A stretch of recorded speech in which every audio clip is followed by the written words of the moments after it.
This is Joanna with ESPN Northwest Florida. Here is your weather forecast on this Friday morning. As we head into this afternoon and evening, light rain and a high of 66 with a gentle breeze at 9 miles per hour out of the southeast. For tonight, light showers and a low near 63. Tomorrow, raining moderately throughout the day with mostly clouds in the evening and a high around 71. This weather forecast is brought to you by Earthworks of Northwest Florida. Thank you for keeping that dial at ESPN Northwest Florida. Rely on it.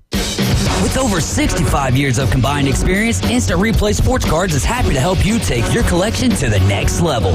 They carry all the new hobby boxes, signed memorabilia, and supplies. New and vintage cards and Pokemon. They sell and trade cards and are always looking to buy. They're an authorized source for Topps, Panini, Upper Deck, and Leaf cards. Instant Replay Sports Cards is open 7 days a week at 752 West 23rd Street, down from Academy Sports. It can always be reached at InstantReplaySportsCards.com. It's Hershey's Choco Mania at Krispy Kreme Donuts. Try the Galaxy Brownie with Hershey's Dark Fudge, or delight your chocolate taste buds with Hershey's Chocolate Iced Donut. How about the Black and White Chocolate Chip Dream? And overload your taste buds with Hershey's Overload Fudge Cake. OMG, it's Hershey's Choco Mania, going on now at Krispy Kreme Donuts, in front of HCA Hospital, 23rd Street, Panama City, and the Ross Clark Circle in Dothan. Los Rancheros has been doing it right for 20 years. Los Rancheros brings a top-shelf dining experience to you with the opening of their beautiful new building. Watch all college and pro games on Los Rancheros' 14 large-screen TVs, with great drink specials daily from 2 to 5 and during all the games. Los Rancheros, the place for live sports and great food on 23rd Street between Jenks and Harrison. Buffalo Rock is now hiring Class A CDL delivery merchandisers. A $1,250 hiring incentive. $1,000 Class A CDL incentive. Come join their team. Why join the Buffalo Rock team? You're paid weekly. 401k retirement plan with match. Awesome insurance benefits are available. Also, 40 hours paid vacation after 180 days. To apply, go to buffalorock.com/careers. Before I was adopted, I felt alone. After spending years in foster care, Lexi worried that she and her brother were too old to be adopted. Thankfully, the siblings were adopted, with help from the Dave Thomas Foundation for Adoption. I love teenagers. To see how brave Lexi was and how she opened herself up to being in a family, all of a sudden, she's holding my hand and calling me Mom. It was really special. Every child, no matter their age, deserves to grow up in a safe, permanent home. Children at every age experience challenges. Teenagers are more complex than young children, but in the best ways. You're never too old for family. Learn how you can help children still waiting to be adopted from foster care at davethomasfoundation.org. WPLQ Port St. Joe, WGSX Haven, powered by Panama City Toyota. ESPN Northwest Florida. It's the next evolution of sports talk radio. The biggest stories and the biggest reactions. Now. And now we're taking... With the first pick. This is the last ball you got to bat. The Inside Drive. From college to the pros. Interviews with the newsmakers, sports betting, your balls, and more. And now, The Inside Drive with Ryan Mulvey. Broadcasting from the Bill Kramer Chevrolet Buick GMC and Kramer Marine Outdoor Studios on ESPN Northwest Florida. And good Friday morning, also known as March 1st, with Bone Thugs and Harmony bringing us in a little first of the month, Jay. You know what that means. Pay that rent. Pay that rent. And it's on a Friday, so maybe get that paycheck and pay that rent all at the same time. You're listening to the Inside Drive live here on ESPN Northwest Florida. Live and local, as always, on 104.3 in Panama City and Panama City Beach, 101.9 in Port St. Joe. You can download the free mobile app inside the Google Play and Apple Store. store. Just search 104.3 ESPN Northwest Florida. And also, I mixed it up. I did the apps first, and then I'm doing the live streaming next here in this next part. You can go on Facebook, X, or YouTube and just search ESPN Northwest Florida. Give us a follow, give us a like, share our live shows. We appreciate everything you can do to help get the word out there about ESPN Northwest Florida.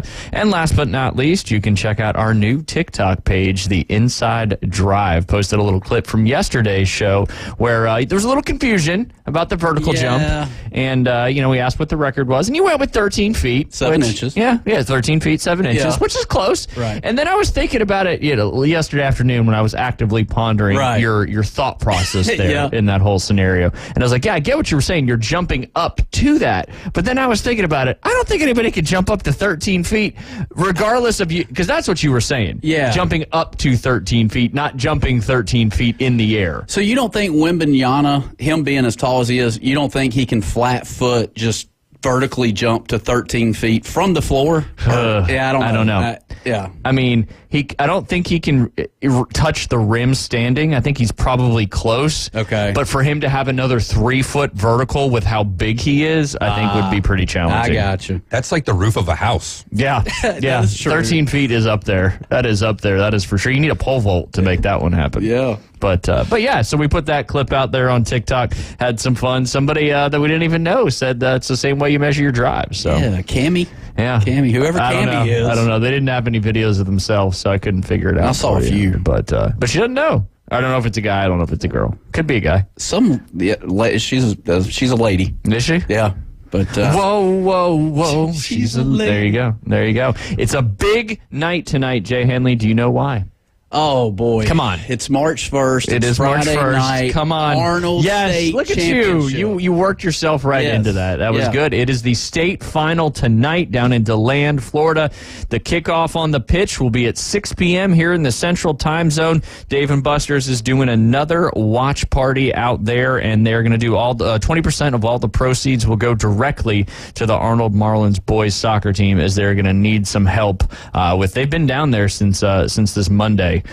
So they've been down there a whole week, and they would be leaving tomorrow morning, win or lose. But a huge matchup against Jesuit. They're out of Tampa, as I mentioned earlier this week. They are a private school.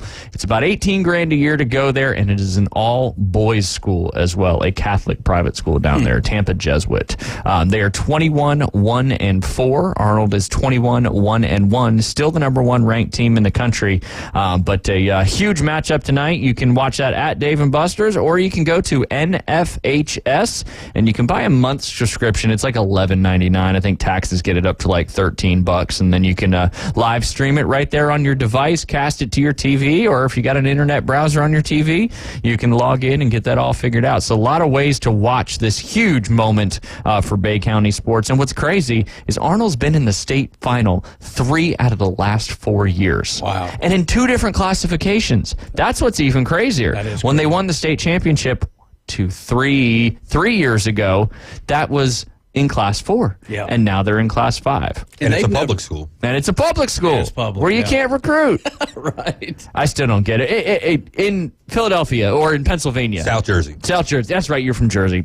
So we already know the answer. Like in ice hockey, you had we called it parochial, but a private school state championship, and you had a public school And I state went to parochial school when I was a kid growing up. Yeah. Private Catholic school. And same in Georgia. Yeah. So and I know, those aren't, you can't just, you have to go, if you're a public school, you have to go to the township or the district or whatever it's called that you live in.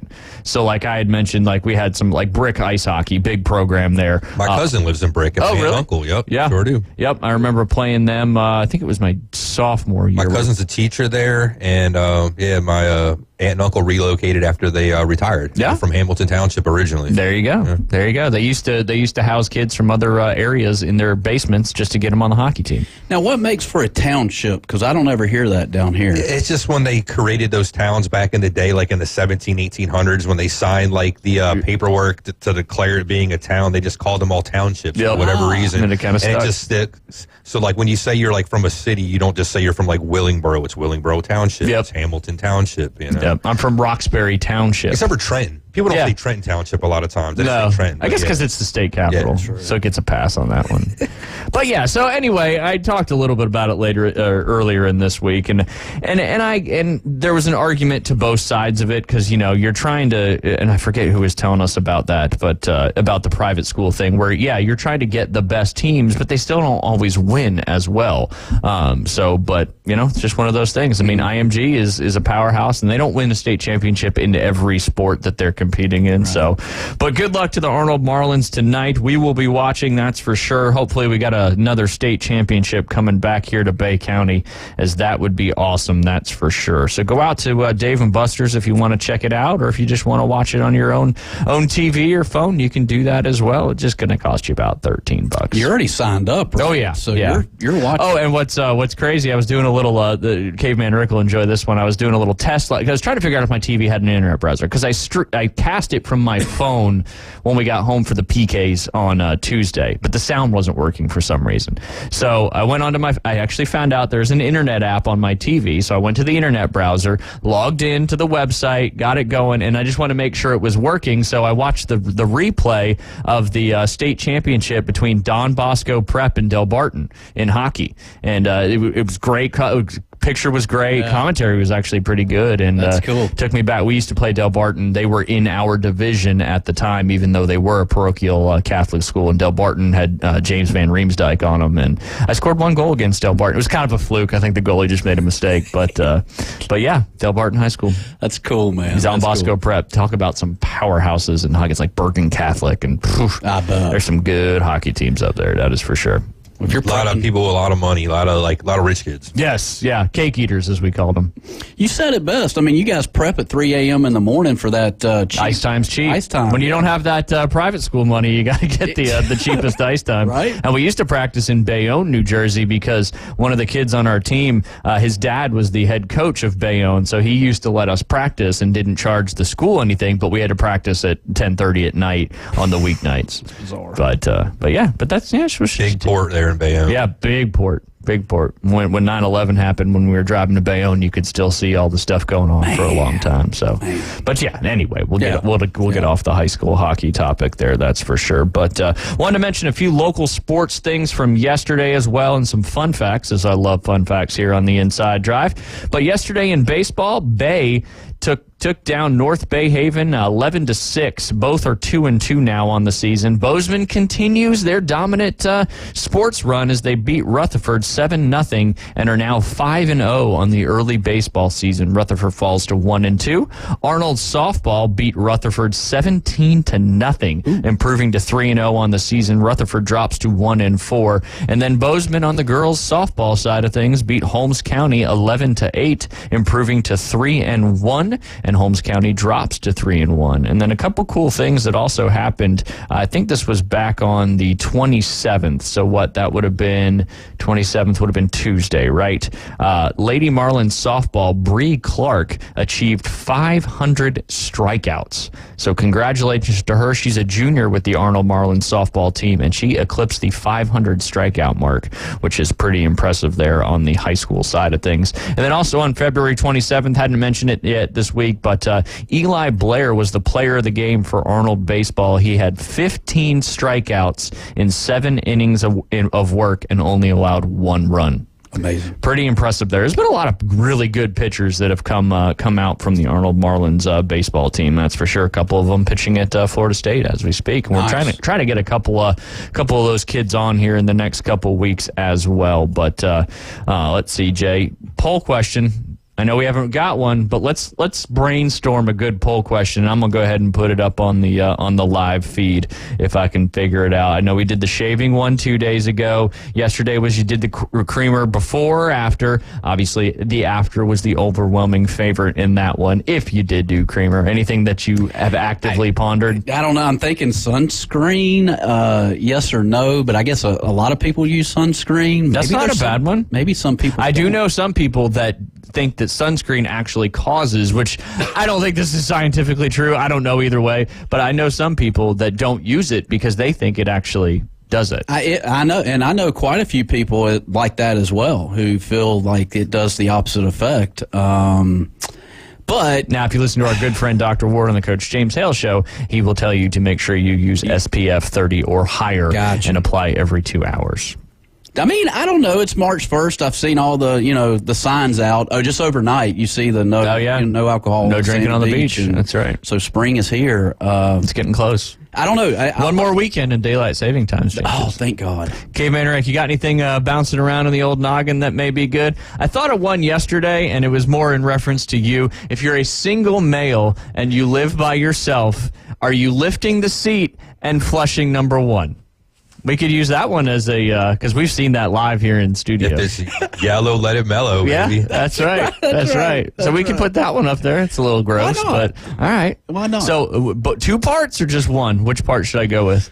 I just like the one part where you just... The one part. Look what you did there. Yeah, that was good. That was good. All right, I'll figure out how to get that up there as well. Target practicing. Yeah, target practice. Yeah. There you go. Have you ever had to... Cliff Austin just commented. He said, have you ever had to drive a car down the road with your horn stuck? I just did.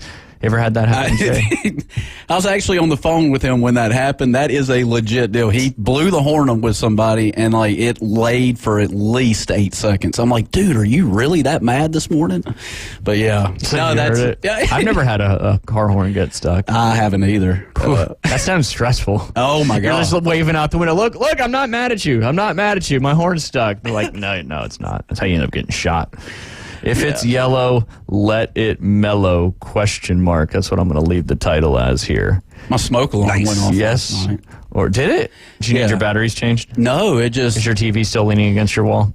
No, I fixed that. You mounted it? I did. But Really? Yeah. I didn't mount it, but... I mounted it on some... That's not mounting it. You put the TV stands underneath it that come with it? Yeah. Okay. But no, the smoke alarm went off. I had put something in the oven, and I went to go try to press it, and it wouldn't... The smoke alarm wouldn't go off, and it kept going and going and going. I started freaking out. I'm like, this may go on for all night long. Finally, it went off 30 seconds later, but it was... Yeah, that's stressful enough right there. Because it's hardwired. All right, I figured it out. Active. The pole should be active. Yeah, it's hardwired. You'd have to take the whole thing. I've had to do that before. Yeah. And if you have a smoke alarm that's all part of one system and one goes awry, then they all start going off, and then you're just unplugging smoke alarms. Yeah. You also have to know if it's got a carbon monoxide detection, because it might not be the smoke. It might be that instead or something. True story. But very important to have, and make sure you check your batteries, Jay. Yes. All it takes is a few seconds to press that test button, and you know. And you're supposed to do that, I think, on daylight savings time. I think you're supposed to do it monthly. Oh, never mind. The monthly smoke alarm check. But if you want to do it on daylight savings time, I don't understand the correlation, but we'll roll with it there, that's for sure. David Hayes sent this, again, I love fun facts. David Hayes sent this one in to us this morning, and I thought this was really cool. There are a million crazy baseball facts out there, there's a million crazy baseball facts out there, but the craziest is that for 20 years, every MLB's team schedule was made by a husband and wife duo by hand. That's insane. Did you know that? I had no idea. Yikes. I mean, they probably enjoy doing it because that sounds stressful. I'm envisioning this wall. It's 162 games times 30? Yeah. I mean, they've got this huge wall, and they've got this all up on a wall. Yeah, by hand. They're not even doing it in a spreadsheet. Yeah. You would think an algorithm could figure that out. Oh, yeah, definitely. True. Yeah, I think probably that's how all the other pro sports are probably done, is some computer-generated algorithm, and you set the parameters with, look, you got to play this team in your division. Well, you got logistics, too. This building's, got a concert going on here, or the circus, so you can't use it during this time period, and, you have to schedule it in between that, these parameters, these windows. Maybe baseball's a little bit easier to schedule. And and how long have they been doing because you just realized, last year that they play against teams in the other side of the thing. AL plays NL. Oh, yeah. How long ago did that change? Well, there was an interleague going on for quite some time. Yeah, but then they completely changed it where it's not just you play an interleague series. It's been a few years. Yeah. I would think baseball is the easiest because they play all throughout the day. Yeah. You can schedule games at noon. Yeah, and you're not seeing a lot of extracurricular things at baseball stadiums and stuff like that. You can do a doubleheader. Yeah. Yep. Yeah. That's true. Yeah. Maybe we can get them on the line. The couple? Yeah. That would be fantastic. Do some research, that's for sure. I think they'll be pretty busy. That's what I was thinking. You probably too. need to get them like right when the schedule comes out, like before they get started again or something like that. That's probably the only free time they got. I hope they already got it together, though. I hope they're being compensated by Major League Baseball to do this. Yeah, no kidding. They must just started the tradition. It's bizarre. Weird. But fun fact nonetheless, and we do love those fun facts. And Cliff said it happened again. He said he had to drive miles with his horn going off. Whew, good stuff there. Yeah. And coming up in the next segment, your good friend Isaac Strickland's going to be giving us a call, talking a little bit about NASCAR, but he was also a motorcycle racer, right? Well, bike racer. A bike racer. Actual, like Tour de France, American style. Okay.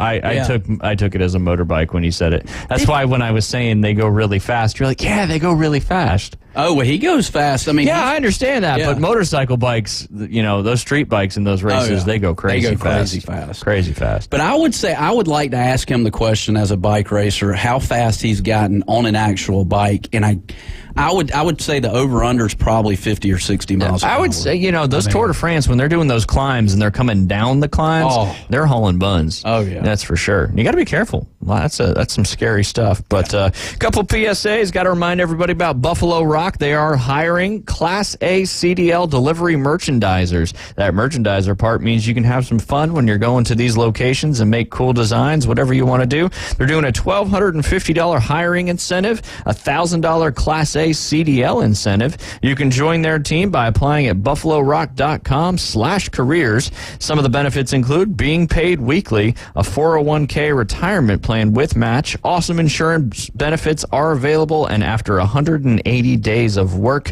you'll be eligible for 40 hours paid vacation. Also got the QB Vision Gulf Coast Pro Style Camp Series coming up at Santa Rosa Beach on Saturday, March 30th. That's just a great opportunity. We're lucky to attend that camp last year. It's right there, not too far away. We don't get a whole lot of these in our neck of the woods, but it's open to quarterbacks, wide receivers, and tight ends, grade 5th through 12. It's not only is it working on mechanics and fundamentals on how to get better as a quarterback, but one of the cool things I thought last year was you learn a lot about the process, what camps to go to, what camps to stay away from. These guys, QB Vision, they're putting high-level NFL. High-level high school quarterbacks are getting offers, seems like, all the time. So really good group of guys. Josh Woodham, Max Staver, his dad Bob, all do a wonderful job, and that's going to be over there at Santa Rosa Beach coming up on March 30th, which we are now in the month of March. So good stuff there. And you can register for that at qbvision.net/camps. I love it. And your camp is full, right? Oh, gosh, yeah. I've got people texting me right now. I've got to cut it off. Yeah. I can't say yes no more. Yeah, definitely. But I'm thankful for it. We're definitely going to have a good group of kids this spring. But and that kicks off March 11th. Okay, so not this Monday coming up, but next Monday. Yeah. Right after the time change. Yeah. I see what you did there. That was very strategic. Well, I didn't even plan for that. Well, it worked out great. It's the day after the time changes, so it's going to give you a little more light in the afternoon, so you're not going to be pressed up against anything. That's for sure. But we'll have Isaac Strickland on the line when we get back. You are listening to the Inside Drive live here on ESPN Northwest Florida.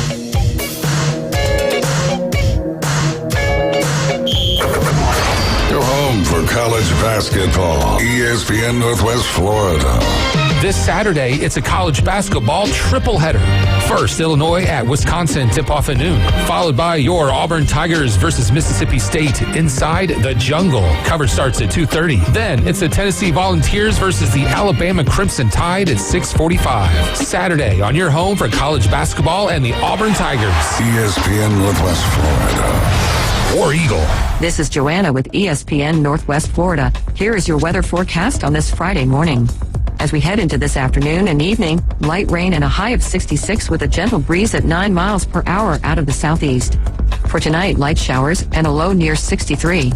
Tomorrow, raining moderately throughout the day with mostly clouds in the evening and a high around 71. This weather forecast is brought to you by Earthworks of Northwest Florida. Thank you for keeping that dial at ESPN Northwest Florida. Rely on it. It's Hershey's Choco Mania at Krispy Kreme Donuts. Try the Galaxy Brownie with Hershey's Dark Fudge, or delight your chocolate taste buds with Hershey's Chocolate Iced Donut. How about the black and white chocolate chip dream? And overload your taste buds with Hershey's Overload Fudge Cake. OMG, it's Hershey's Choco-Mania, going on now at Krispy Kreme Donuts, in front of HCA Hospital, 23rd Street, Panama City, and the Ross Clark Circle in Dothan. It's time to pick your path and go big and go bold from Bill Bird Kia. You can drive away in a brand new 2024 Telluride from Bill Bird Kia. The 2024 Telluride protects what matters, and it's built for the long haul. Its technology will connect with confidence, and its upscale, all-around rugged look will take you on to the next adventure. The road is yours. Bill Bird Kia, the home of the 20-year, 200,000-mile warranty. Stop by and see us today at 2435 East 15th Street or BillBirdKia.com. Do you suffer from political talk radio fatigue? Then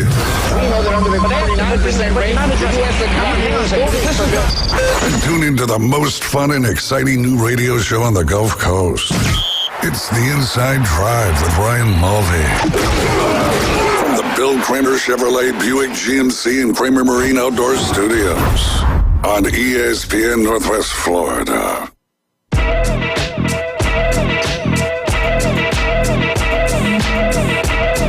And welcome back. You're listening to The Inside Drive live here on ESPN Northwest Florida. Don't forget about our poll question that is up on the live Facebook feed. So if you're listening on the radio, stop your car, get on your Facebook app, pull up the live feed, and vote. We've had several votes so far, and no is certainly in the lead. However, we did have one vote, and the question is, if it's yellow, let it mellow? ?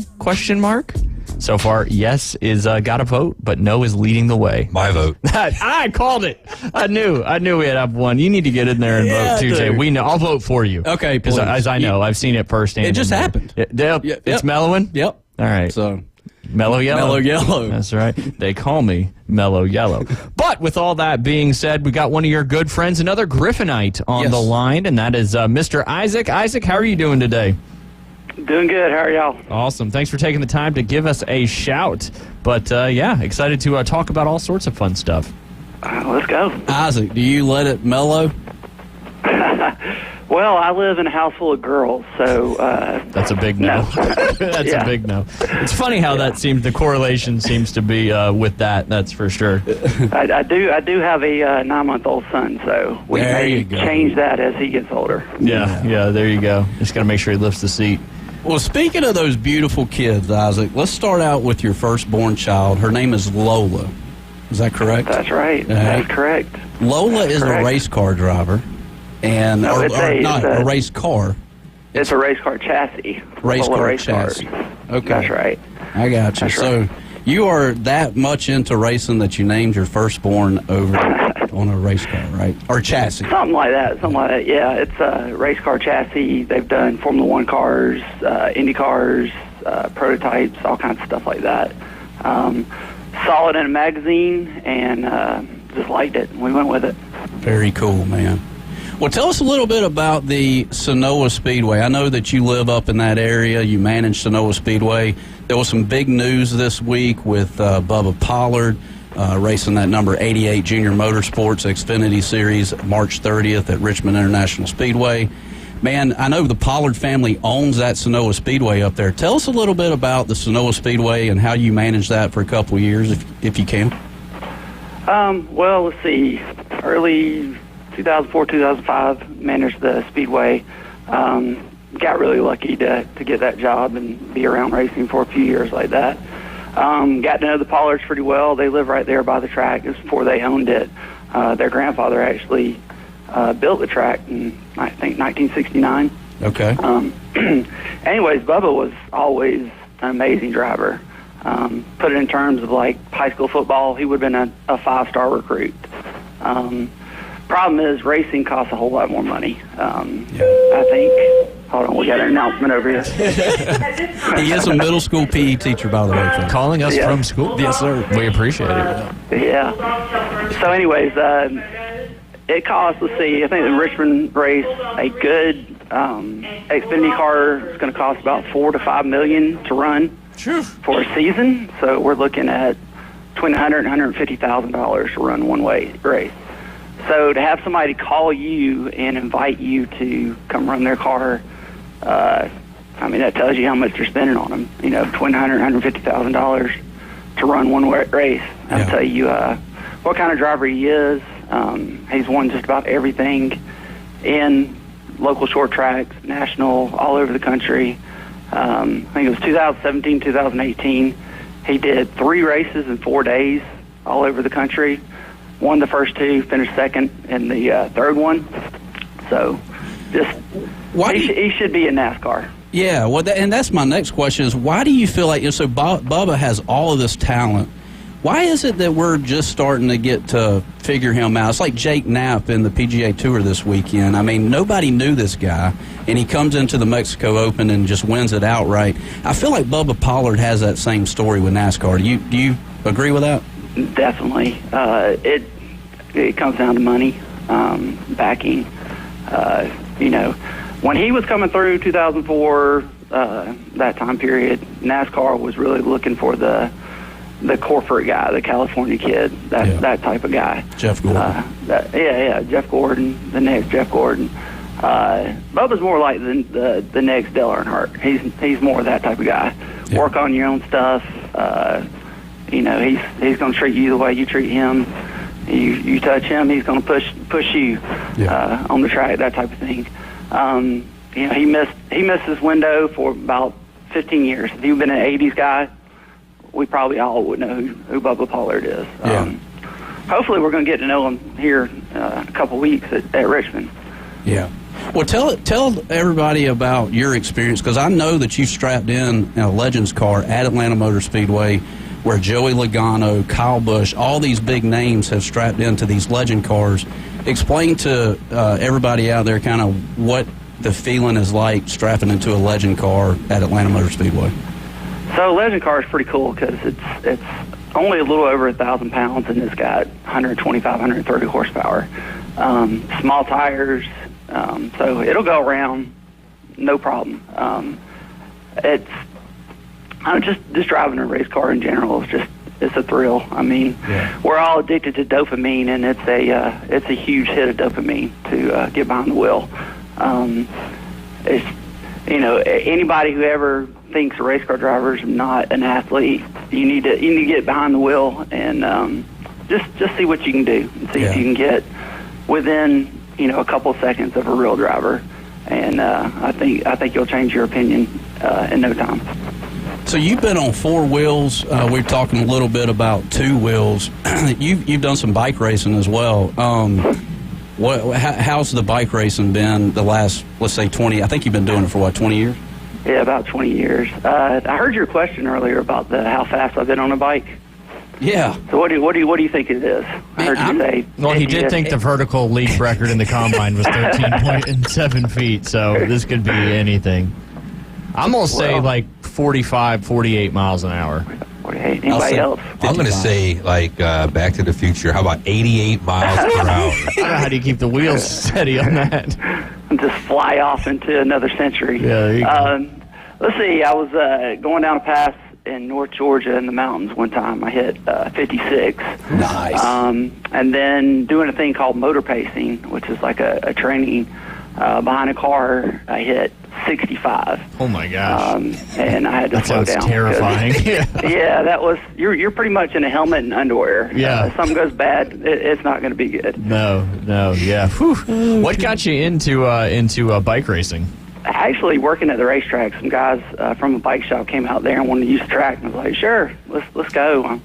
I like anything competitive, that type of world, so I gave it a try, and it's the same type of feeling. It's the same type of rush. A lot cheaper to have a bike than a car, though. So that's what kind of got me into it, and just keep doing it for my health and to kind of get that fix of racing. I've been fortunate enough to do some pretty big races. Done some a race in Spartanburg, South Carolina, where it's at night, 70 laps downtown Spartanburg. And we averaged close to 31 miles an hour. So we basically did about 34, 35 miles in about an hour and 12 minutes. Wow. Just cool stuff, crowds. Athens Twilight Criterium's got 10,000 people in downtown Athens. It's just like a wall of noise everywhere you go. And when you're out there, nobody knows you're a school teacher. You know, they think you're a pro just like the rest of them. Yeah. So it's. No, you are. Yeah. It's a fun thing. Isaac, let's turn left for a second. Let's talk a little NASCAR. I know you were at the Atlanta race this past weekend, and you follow NASCAR big time. What do you think about Vegas coming into this weekend? What's going to be the difference between Daytona and Atlanta? I know Daytona, Atlanta, you got a lot of drafting. Is Vegas going to be a lot different with maybe not as much drafting this weekend? It'll be completely different as far as the drafting is concerned. I hear Toyota and Ford has a new nose on the car. So we're going to see, did they do a good job or not? Are they going to be competitive or not? They could come out there and miss it and be horrible, or they could hit it and kill the Chevrolets. But I'm going to go with the Chevrolet. My bet would be on William Byron this weekend. Okay. All right. Did any of us? I don't think any of us, but I have the spreadsheet, so I could go in and change that. Yeah. Well, I'll pick Larson. I'd go with Larson too. He's pretty dang good. So there's a lot of similarities between Vegas and Atlanta. I guess it both being a mile and a half. Is there anything different that we're going to see this weekend? As far as I know, the drafting's different, but is the layout about the same? Layout's similar. It's a little bit different. The biggest difference is just the package NASCAR brings. The engine or the horsepower at Atlanta was like 550. I think they're going to be closer to 700 at Las Vegas. And at Atlanta, you had a much bigger rear spoiler, creates a bigger hole. That's what creates the drafting. You're not going to have that at Las Vegas. So that's going to create spread out racing, more comers and goers, that type of thing. It's going to be a different type of race. Handling's going to come into play. You're not going to be able to have a wreck and still be competitive at Las Vegas. So what determines the different packages at each different race? Is it the actual track itself? Is it what NASCAR is trying to accomplish with that particular race? What determines because I find that very interesting. I had no idea, but I want to understand a little more. Yeah, well, originally NASCAR, the speeds at Daytona and Talladega were so fast they had to do something about it. So they started using restrictor plates. And that brought in drafting a whole lot more and kept them closer together. And, that was entertaining. You can turn on a Daytona, Talladega, Atlanta race and everybody's there, and you don't have to know squat about NASCAR for it to be exciting. So that's kind of what got it started. Atlanta was a great track for drivers. They loved it because you could run low, high, whatever. But it became more of a bore fest for fans and TV. So Atlanta was really in trouble. They had lost one date. They were in danger of losing the second date, so they had to do something drastic. So they took the banking, made it steeper, repaved it, and took that package there to create a different package to make it more exciting. And it took a couple years, but it sounds like it's been successful. Everybody's been talking about it. Closest finish in NASCAR history. Hey, I was at the race. I had no idea who won at the end. It was that close. I thought it was Blaney. Yeah. Well, going back, I tell you what, Isaac, going back 20, 30 years, I know me and you, I guess we can kind of consider ourselves the grassroots of racing. I mean, we spent a lot of time at a lot of half-mile asphalts in Georgia, Peach State Speedway, Lanier Speedway. Is that still, talking short track racing, we've got a local guy here, Jake Finch, that runs short track. Is that still doing good in today's world? Dirt's doing really good. Asphalt's struggling. We had 5 or 6 asphalt tracks, short tracks back then. Now we're down to 1, just Cordell, Watermelon Capital, whatever it is now. Yeah. It's the only one running. But there's a lot of dirt tracks. Why is that? Why is the asphalt falling off and the dirt track still prominent? I feel like it's more of a dirt is more like what NASCAR used to be. It's a lot more competitive. It doesn't take as much money. It pays more money. It's not as mainstream. And honestly, it's for the most part, it's better racing too. I'd say dirt super late models is the best racing there is. Y'all just had some good races down in y'all's area, going down towards Tampa at East Bay, had a speed week, and that was some good stuff. And I think a lot of people just gravitate towards that. Yeah. I remember back in the day, Isaac, and I mean, like Chase Elliott was 12 years old. This is Peach State Speedway, kind of outside of Athens, Georgia. And he was 12 years old running a Hendricks car. Hendricks was backing him back then. But, Chase was 12 racing against these 30, 40-year-old guys and just, whipping them left and right out on the track. But the cool thing about it was there was an airport next to Peach State Speedway, and you would see this huge Learjet kind of come in about the time, green flag would hit. And everybody knew it was Bill Elliott coming in to see Chase. Yeah. And about 20 laps left, if Chase wasn't leading, if he was probably 10th or 12th, you'd see that Learjet head right back to Dawsonville. Yeah, that's cool. But man, that's where it's all at. That's where a lot of my roots come from, and I think Isaac, your roots. I mean, just going to a good Saturday night race and enjoying family and friends and stuff like that. And man, it's just it's good memories for me, and I definitely remember all our good memories as a kid. Well, heck, even me growing up in New Jersey, when I worked on the north end of the Jersey Shore, I had a good guy that worked at the club. His dad was a legend up at Wall Stadium in New Jersey, and I'd been to a few of those races, and that's an asphalt, very short track, but it was intense, it was exciting, and I enjoyed going to that stuff. And, it just seems like, that's kind of, I don't want to say the mini tours. If you're comparing it to golf, it's kind of like being on the, the old Hooters tour and some of these smaller tours, and you kind of got to go through, I'm assuming you got to kind of pay your dues and go through the process in order to make it, because the funnel seems like it's very narrow in stock car racing, as in many other racing, as just like it is in golf. Yeah, and I think that's one of the reasons why dirt is doing so well, is there is a lot of those older guys that are still racing, where asphalt is so much younger guys. There's not a whole lot of Bubba Pollards out there, and it's cool to see a couple kids racing, but we want to see the older guys, the guys that are willing to fight it out and whatnot. And it's good to see just somebody who works on his own stuff to go out and do well, and not just daddy's money out there. Yeah, no, absolutely. Kind of build it from the ground up. Let me ask you about this, being the big racing guy you are. What are your thoughts on F1 and how it's kind of just exploded in the last several years, and this just seems to be just really catching traction, especially here in the United States? Yeah, that series on Netflix, what is it, Drive to Survive, came out, 4 or 5 years ago around COVID, and that just took off, and it really planted a seed here in the United States. And for a little while, we didn't have any races. And then we had Austin, and then Miami got it added a couple years ago. Now we got Las Vegas. F1's a spectacle. I'd love to go see the cars and see it, but it's not a race like NASCAR.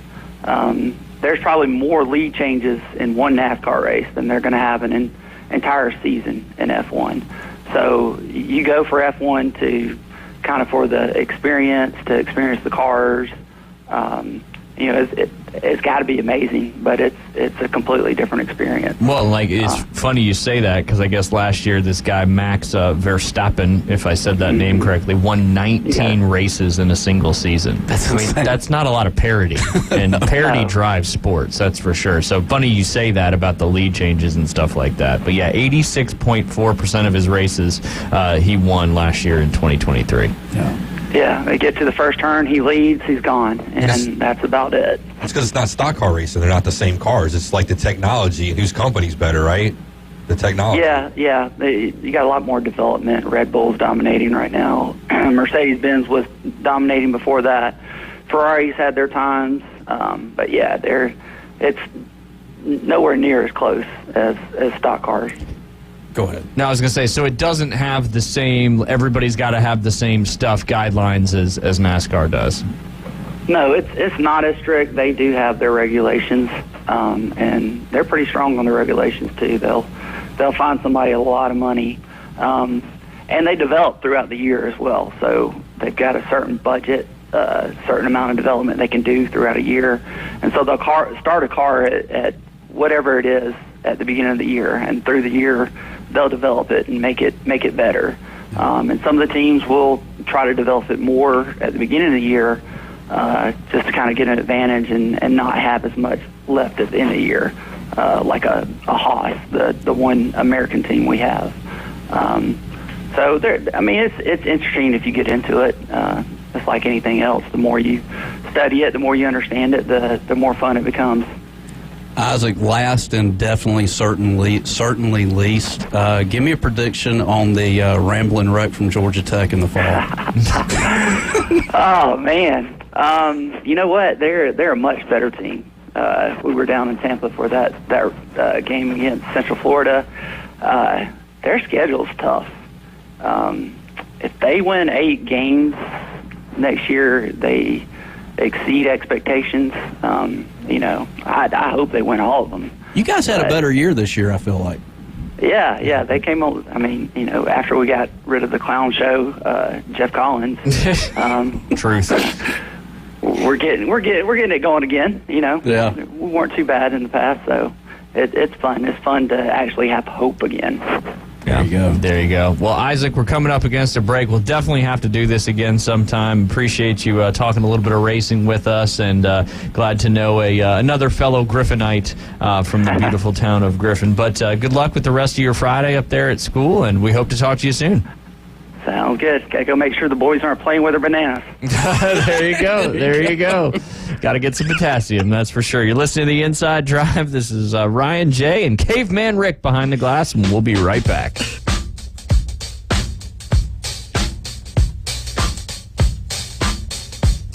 ESPN Northwest Florida.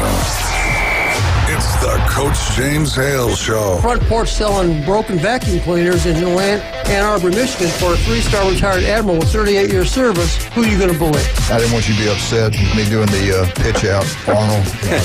I know you had asked me. I know you had forgot to call, but you did ask me before the first game.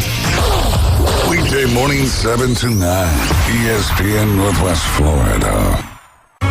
Visit the newly remodeled Mid-South Lumber Hardware and Feed Store in Youngstown. They have a full line of plumbing, electrical, hardware, and tools for your DIY home projects, as well as lumber and animal feed. Now offering not only baby chicks and a full line of poultry supplies, but also bunnies and parakeets. They also carry a wide selection of Duplin wines and gourmet products so you don't have to drive to the beach. Come see us at Mid-South Lumber on Highway 231 in Youngstown. There's nothing more satisfying than helping you find the perfect vehicle. And this month, find something you love at just 2.99% APR on our most popular models. Plus 90 days until you make your first payment. Like the 2024 Camry with stylish good looks and impressive performance. Or the 2024 Corolla, built for comfort and style with top-notch tech. Panama City Toyota. For over 30 years, where relationships are born. Offer expires March 4th. For details, visit PanamaCityToyota.com.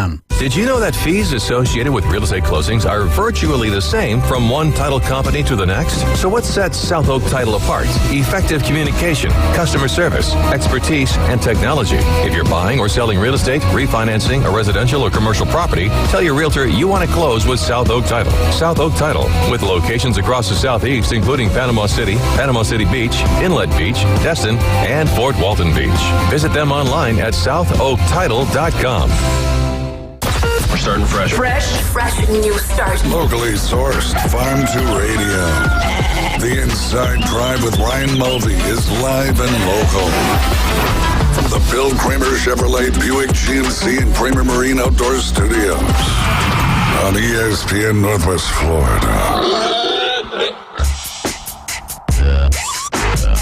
And welcome back. You're listening to The Inside Drive live here on ESPN Northwest Florida. I was going to talk some golf, which we will, but I just got some stuff that came across my phone, and the NCAA Football Rules Committee today created a proposal that would allow FBS teams to use technology between the coach and one player on the field, who would be identified by having a green dot on the back of the midline of the player's helmet. Communication would be between the two would be cut off 15 seconds left on the play clock or when the ball is snapped, whichever comes first.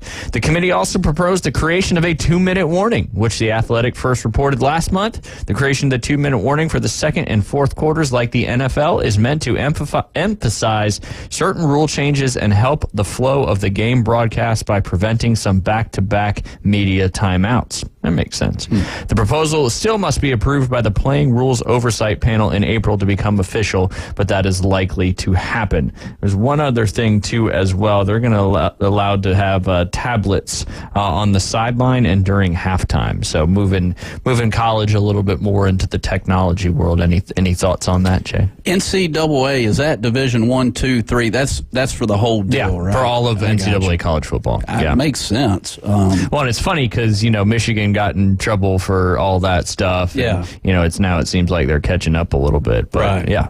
Was that one position or like one player on each side of the ball, or just one player, period? Like you have an offensive and a defensive captain that can have the communication? Yeah, it didn't specifically say which side of the ball. Because obviously if it's one, it's probably going to be the quarterback.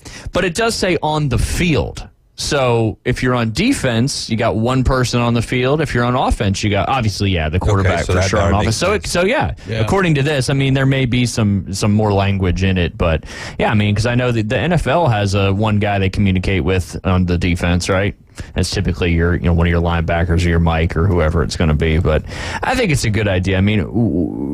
It's always they've always made it different between the NFL and the NCAA for reasons. But you would think that the teams at the highest level would have the non-communication things and all that. And now that it's becoming more of like a minor league for the NFL, it's probably better to make it more similar. That way, when they make the jump from college to pro, it's not as evasive to them. It's a little bit more comfortable for them. Transition's a little easier, that's for sure. Yep. Now, what do you think that'll lead to on the play on the field? Quicker decisions? Yeah, maybe. You see a lot of these teams run the hurry-up offense, and it's all based on signals from the sidelines. Right. So now it's just going to be called into the quarterback, and so you may have to see a little more huddles.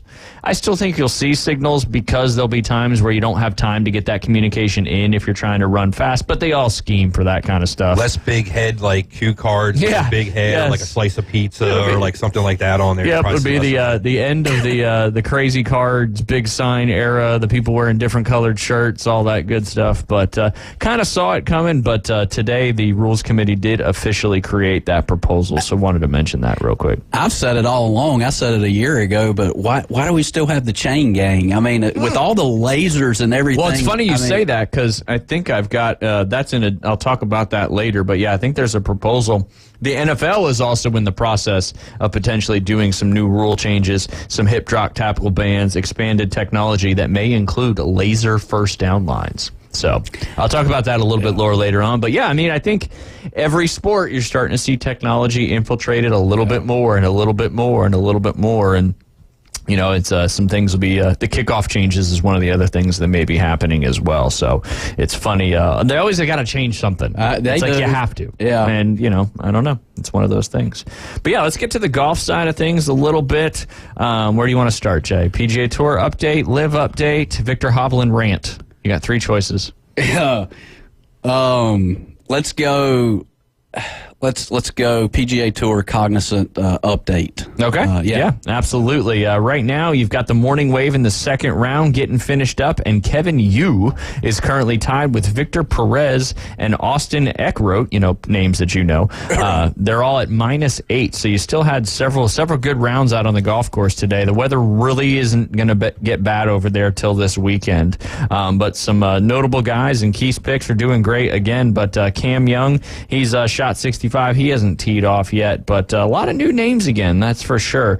Rory McIlroy, let me see where he is at. I think he shot 4 under yesterday afternoon. Jake Knapp tees off here. Actually, he probably is playing his first hole as we speak. Russell Henley, your boy from Georgia there, he's -2. Trying to find some other notable names. Or where is Rory? Oop, I think I just saw him. I'm not doing good at any of my bets for the weekend. Well, it's going to get this is a tournament where it's going to get pretty crazy because I kind of figured the weather's going to get bad, and when they start moving some of these hole locations around on some of these holes, you only have 4 strokes between the leader and the cut right now. Yeah.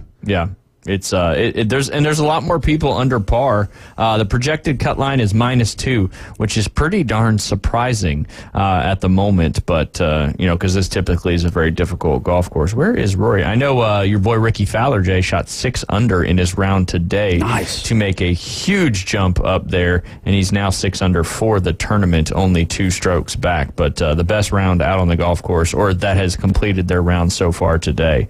But you still got, what'd you say yesterday? 13, 14 under par? I think 14, but where are we sitting right now? Victor Perez just made another birdie. He's at 9 under par. Yeah, but he's about to be heading into the bear trap, -5 on his round today.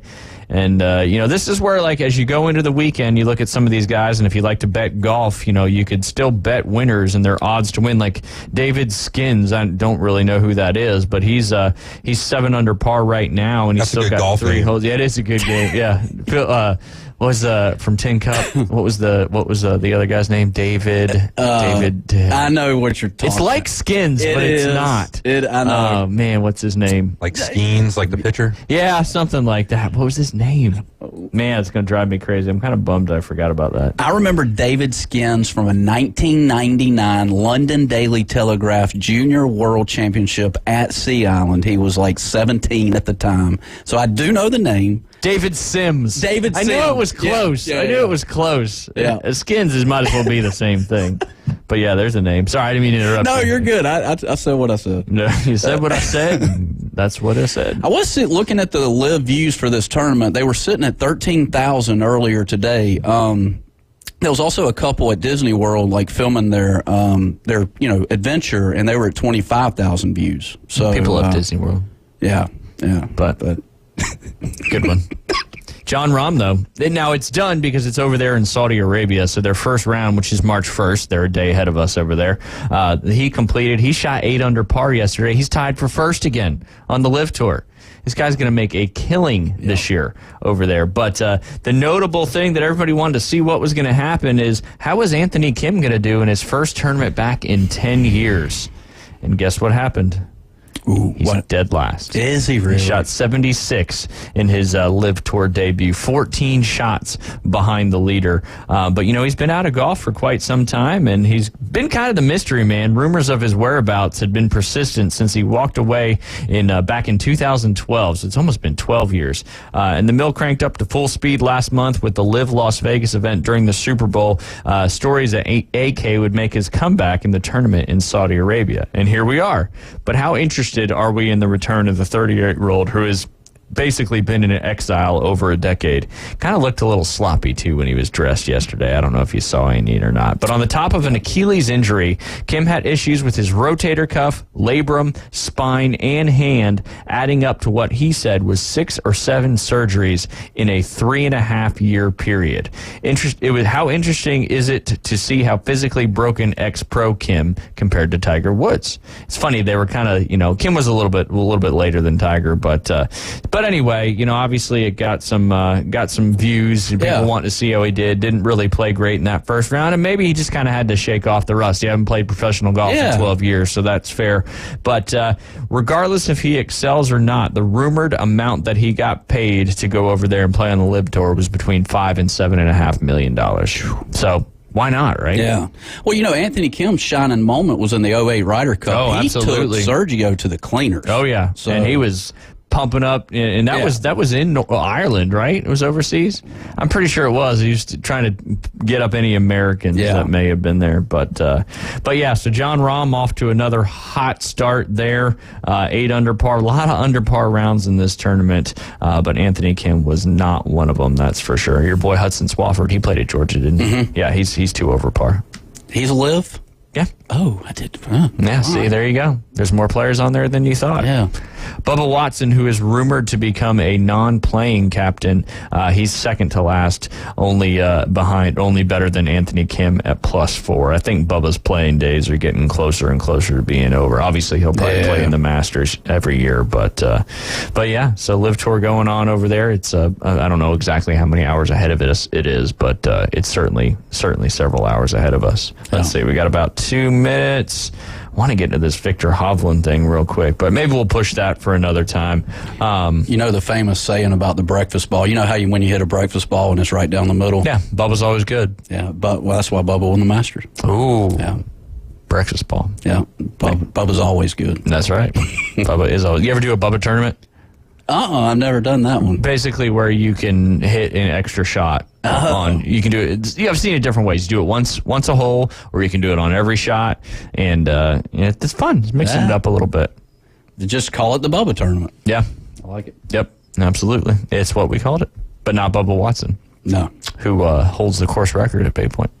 Oh, it's 62. How about a Bubba Watson tournament that's involved with like Waffle House, where like if you have like a bad hole, every waffle you eat on a hole, like you can have it like par, like if you double bogey a hole and you like eat a waffle, you get your score down. I like so you want that. to make that a par, so eat a waffle, you know. I like it. It's kind of like the fantasy football punishment when you go to the Waffle House. Every waffle you eat or pancake or whatever it was, it reduces how many waffles you eat, Jay. How many you can do? 1 hour less. In 1 hour or less, one sitting. Man, I maybe 6. 6? Yeah. Oh, I was doing the 1 hour like for when you're in the Waffle House challenge. Every time you eat a whole waffle, it reduces an hour. To 24 hours. There you go. But how many in an hour you think you could eat 6 waffles? I think so. I think that's a lot. Maybe 6 Eggos, but like the Waffle the House. full size waffle. Maybe I'm thinking of Eggos. Yeah, no. Yeah. A full size. Well, they don't have the apple cinnamon waffle anymore. Yeah. Sad. Syrup or no syrup? Because if you add syrup, that's going to fill you up. I'd say no syrup. Yeah, no syrup. 6? Real or imitation Okay, 4. syrup? Real's a lot better because imitation. Yeah, all that high fructose corn syrup. It'll weigh you down. You change it to 4? I go 4. That's still a lot of substance in there and just expanding in your stomach. But we'll get to that Victor Hovland story next week. That's for sure. But when we get back, it'll be time for the Afternoon Delight debrief. We got some fun ones coming up today. You're listening to the Inside Drive live here on ESPN Northwest Florida.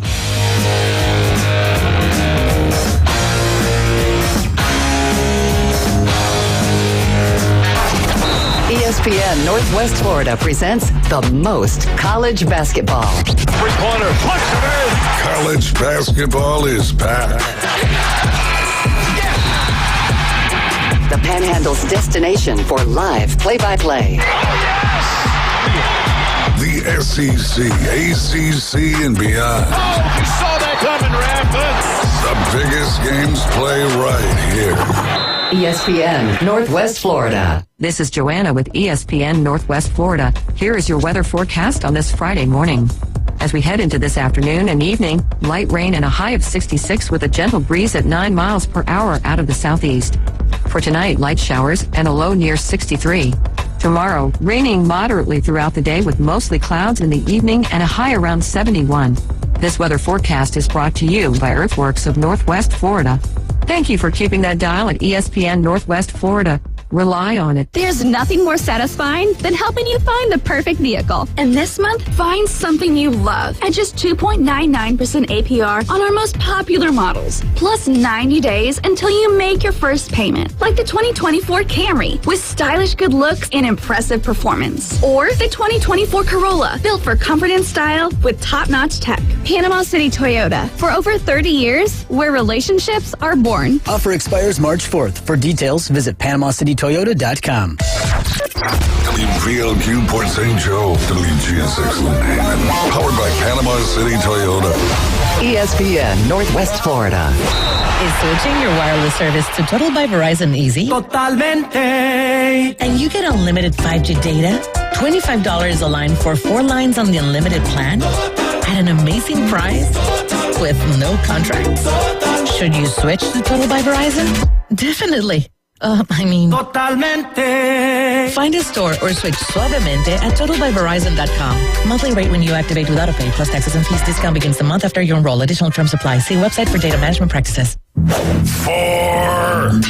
The Inside Drive with Ryan Mulvey and Jay Henley. This man is destroying golf. Broadcasting live from the Bill Kramer Chevrolet Buick GMC and Kramer Marine and Outdoor Studios. You may be right, but our ratings are up and we're attracting new youthful sponsors.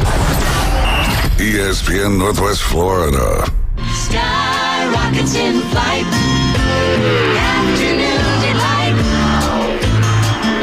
And Welcome back. You're listening to the Inside Drive live here on ESPN Northwest Florida.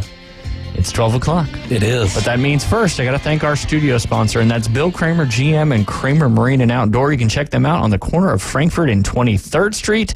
On the GM side, lots of new vehicles in stock, still doing their scratch and dent sale, even though all those vehicles may not be dented. So you may get a great discount and have a brand new, beautiful looking vehicle. While you're there, you could also get your current car serviced. You could get tires at cost. And then, of course, trade-in values are still very high. So if you're looking to get a new vehicle, head over there to Bill Kramer GM, and they'll what's his line? They usually always say it. Repower? No.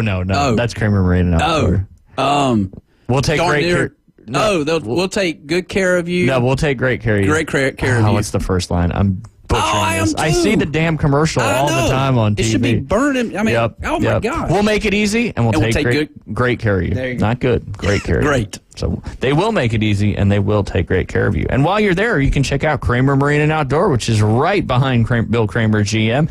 Lots of new boats in stock. They'll get your boat fixed up for you. It is about that time. Fishing season is right upon us. You can feel the weather getting warmer. We're going to get through some of this rough weather the next few days, but then it is that time. Things are heating up. Water's getting warmer. The fish are biting, and you got to have a boat to get out there unless you're fishing from the shore. And Kramer Marine and Outdoor can get you hooked up. They can also get your boat fixed up. They can come to your dock, take care of it for you with their mobile service. Or if you're done and tired and you don't want to do it anymore, they will sell your boat for you and take care of all that hassle. I like it. You got any stories, Jay? Yeah. Well, I've got several. Do you? Yeah. I've got one here, but I don't know. You let me know when you're ready to dive into that one. These first two, they're not like anything too crazy, but just more having to do with the Leap Day was yesterday, right? We talked about that January 29th, and there was a couple coincidences with Leap Day, and this one is mom born on Leap Day welcomes baby on Leap Day.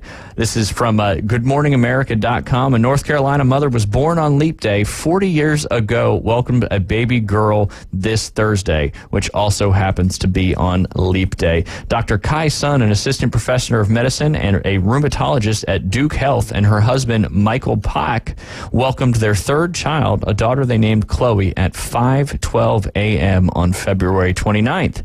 Baby Chloe made her big debut 3 days after her February 26th due date and weighed 6 pounds, 13 ounces, Sun said. My husband and I were just saying how cool would it be if she were born on the same day as my birthday, and somehow that happened, Sun told Good Morning America Thursday morning from her hospital bed in Duke University, where she also works. Sun said she and her daughter are now both doing well. How about them apples? That is very good. I mean, you only got a chance for that to happen once every 4 years, and then to have your mom and the baby. And here's another one. Same thing. Father and son in North Carolina share a birthday in Leap Day. A likelihood in a father or son sharing the same birthday is a 1 in 1,500 chance. That obviously goes down significantly when they are both born on Leap Day. But in North Carolina, father and son Jeremy Ogburn, 44, and Andrew Ogburn, 8. I wonder if that's probably their real age, but not their leap year. We're both born on February 29th, but 36 years apart.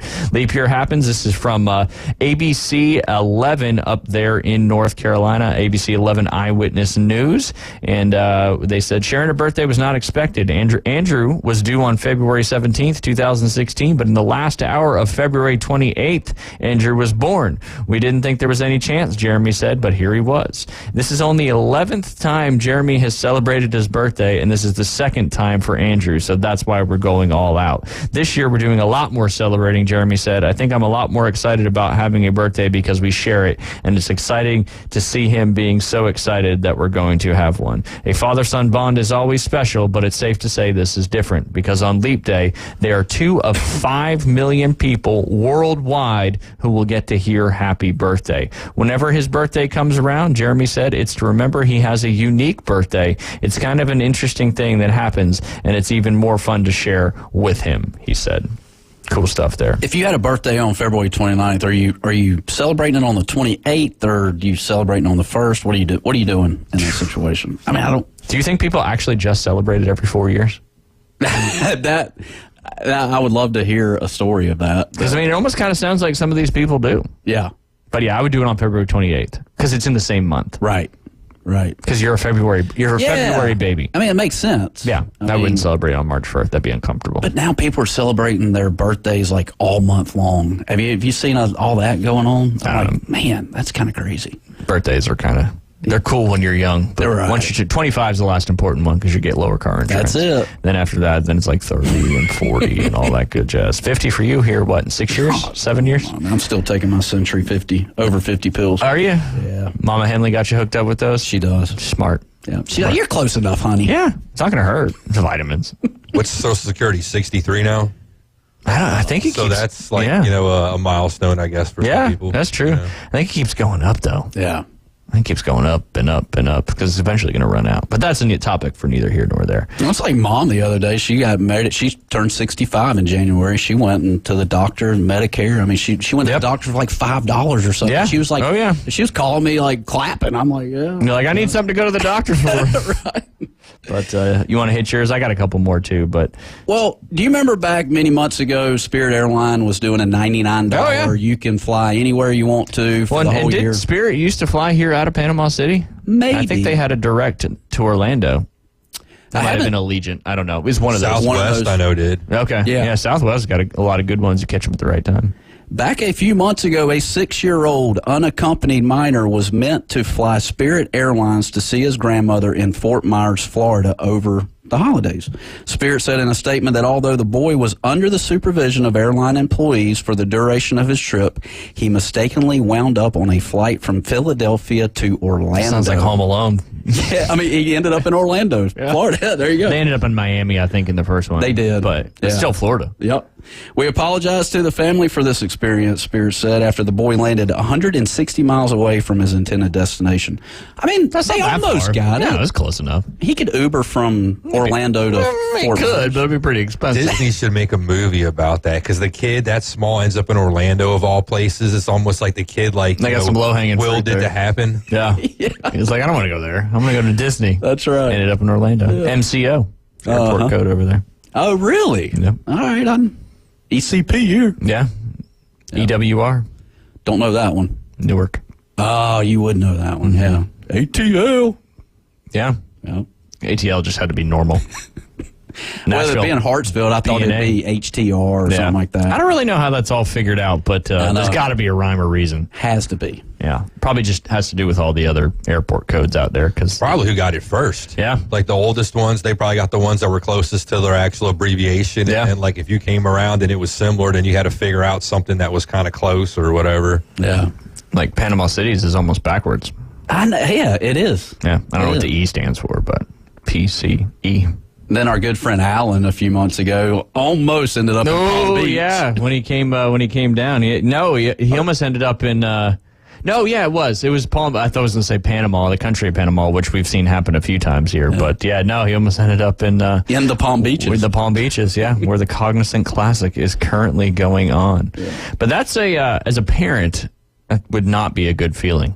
I can't imagine. I mean, but back in the day, you used to put your kids on the plane all the time and send them to grandmas and stuff like that. They give you the wings when you got on there. And did you ever participate? No, I never participated in that. Okay. But I knew it was something you could do. But that's also when you could walk all the way to the gate, so you could literally take your kid and be there and put them on the jetway. That's about almost the time when you could still smoke on airplanes too. Yep. Oh, yep. Yeah. I've been on airplanes like that back in the 80s when I was a kid. Yeah. The times were different back then in the 80s. That's for sure. It's funny. Some things were bad, and then now the food and all that and the preservatives, and they're just pumping it into everything. But it's shifted on different levels. It's kind of weird. That's for sure. Yeah. You may hit another one. Yeah. This is a kind of a crazy one. This is from the AP News, and this was from back on January 31st of this year. Woman tossing trash falls into a dumpster, survives getting compacted in garbage truck. This happened in Manchester, New Hampshire. A woman fell into a dumpster while throwing out her garbage and was later rescued from a trash truck that had compacted its contents while she was inside. Fire department officials in New Hampshire said, luckily, neighbors heard her screams and the trash compartment was equipped with a camera. The driver spotted the woman inside the truck and called 911. By then, the driver had reportedly compacted the garbage up to 4 times, the Manchester Fire Department said in a news release. Rescuers used a basket ladder to reach the top of the truck and lift her out. By then, she was standing, talking, yelling, but was not alert enough to answer questions, the news release said. The woman was taken to a hospital after Monday's misadventure. Her name was not released. In 32 years, I've never seen anything like this in my whole career, Battalion Chief Bob Bidet told WMUR-TV. It's alarming because you don't really think it's true. Take out the papers and the trash. The chief of police, his last name was Bidet? The fire battalion chief, yeah. Of all names, Bidet, like, really? I might have not pronounced it correctly. Saying, yeah, but like, maybe his family came up with it, they invented it. Well, and it's got to be, it's B-E-A-U, which down here is pronounced Bo, but then it's D-E-T. So I don't think it's Baudet. I mean, it could be, but I'm going to go with the French and the T being silent. Because it sounds more like, fancy, kind of like Dierte, Joe Dierte. Yeah, exactly. Right. Exactly. But she's lucky. Yeah. Especially he compacted that thing 4 times. That had to be terrifying. I can't imagine. And stinky. Yeah. Oof. She was talking trash, huh? Nice. You said Paperboy and all that, or Paper and all that. You remember playing the game Paperboy for Super Nintendo? Oh, yes. I sat and watched somebody play that the other night for like an hour. What? I'm not kidding. It's so funny you mentioned that. That was great. And you had to watch out for the dog. The Grim Reaper comes out. There's like a tornado. Yeah. That was a great game. It was. And I had not thought about that game until... It was pretty tough, too. It was. Like, I mean, getting past like the 4th or 5th level was kind of sketchy. Yep.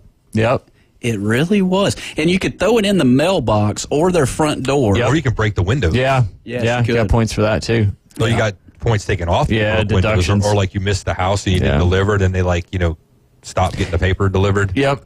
Did they come out and wave their fist in the air? Sometimes it was the guy that runs out of the house. Okay. I'm just making sure I remember that correctly. They don't make them like it. And then they have like the lawn jockey guy. He kind of moves out and gets in your way. Remember him? Yep. He gets in your way, that's for sure. Well, and then all of a sudden you start having to cross streets, and that's when it got difficult. Watch out for the traffic. Yep. But, no more paper boys. I mean, whatever happened to paper boys? I don't know. What happened to newspapers? Yeah, that's fair. That's fair. If there's nothing to deliver, there's no need for the bikes. Yeah, so you need something to spank the dog with, start a fire with. What are some other things you can do with the newspaper? You can read it. I delivered the Burlington County Times back in like 1990. Nice. Yeah. Nice. I mean, I think it was like a rite of passage back in the day. If you weren't running a paper route at 4:00 in the morning, you weren't doing your rite of passage to become a young man or woman. Go collecting. That was the worst. Ooh, yeah.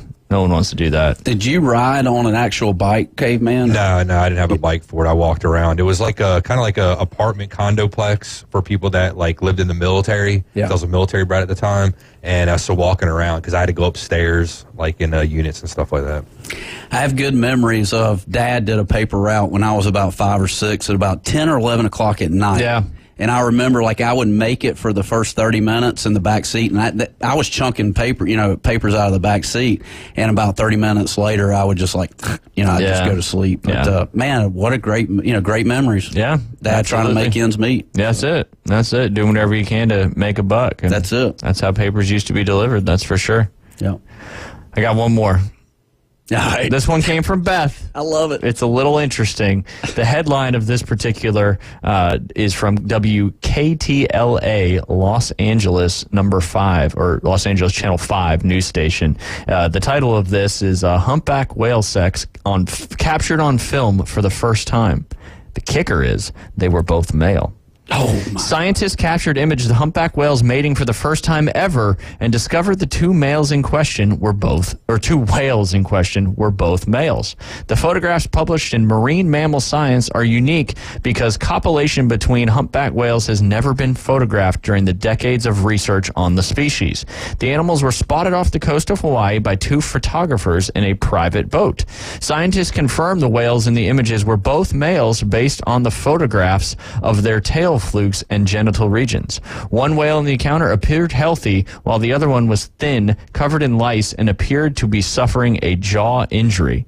There's so many things you could go with in this story. Animals, including whales, may engage in non-reproductive mating behavior for a variety of reasons, including enjoyment, social bonding, or asserting dominance. Sound like this the healthy whale was picking on the not-so-healthy whale. In any number of species, including primates, penguins, dolphins, and bird, mating behaviors between animals of the same sex have been observed. While many animal species have been seen engaging in homosexual behavior, scientists don't classify animals as gay because the word comes with a social and political connotations that don't apply to animals. Humpback whales can measure up to 52 feet long and weigh as much as 36 tons. A whale's penis can be as long as 10 feet. No way. Yeah. It's like your 13 feet, 7 inch vertical. Though they are rarely observed by scientists as they usually conceal it in a genital slit. One of the whales in Hawaii could be seen holding the other whale in place while its fins were I knew this one was going to go south. Are these called brokeback whales? Nice. That was good. Thanks, Beth, for encouraging me to read this one live on the air. Prior to the act, the two whales circled the boat, one pursuing the other. After the pair finished, the healthier whale dove off and disappeared, and the weaker whale lingered near the surface before also swimming away. Scientists noticed that the images raise more questions, including the motivation for behavior and whether two healthy males would have behaved the same. Can we get another? That is an afternoon delight debrief. It is. If I've ever heard one. It is 10 feet. You said 10 feet. Oh my gosh, that's a big whale, though. So proportionately, I don't know how it all works out. But I'm so glad you got through that, Ryan. I was nervous towards the end. I started to get a little bit, but yeah, it's 20% the size of the whale. Yeah, it's like 50 feet long. You know? Yep.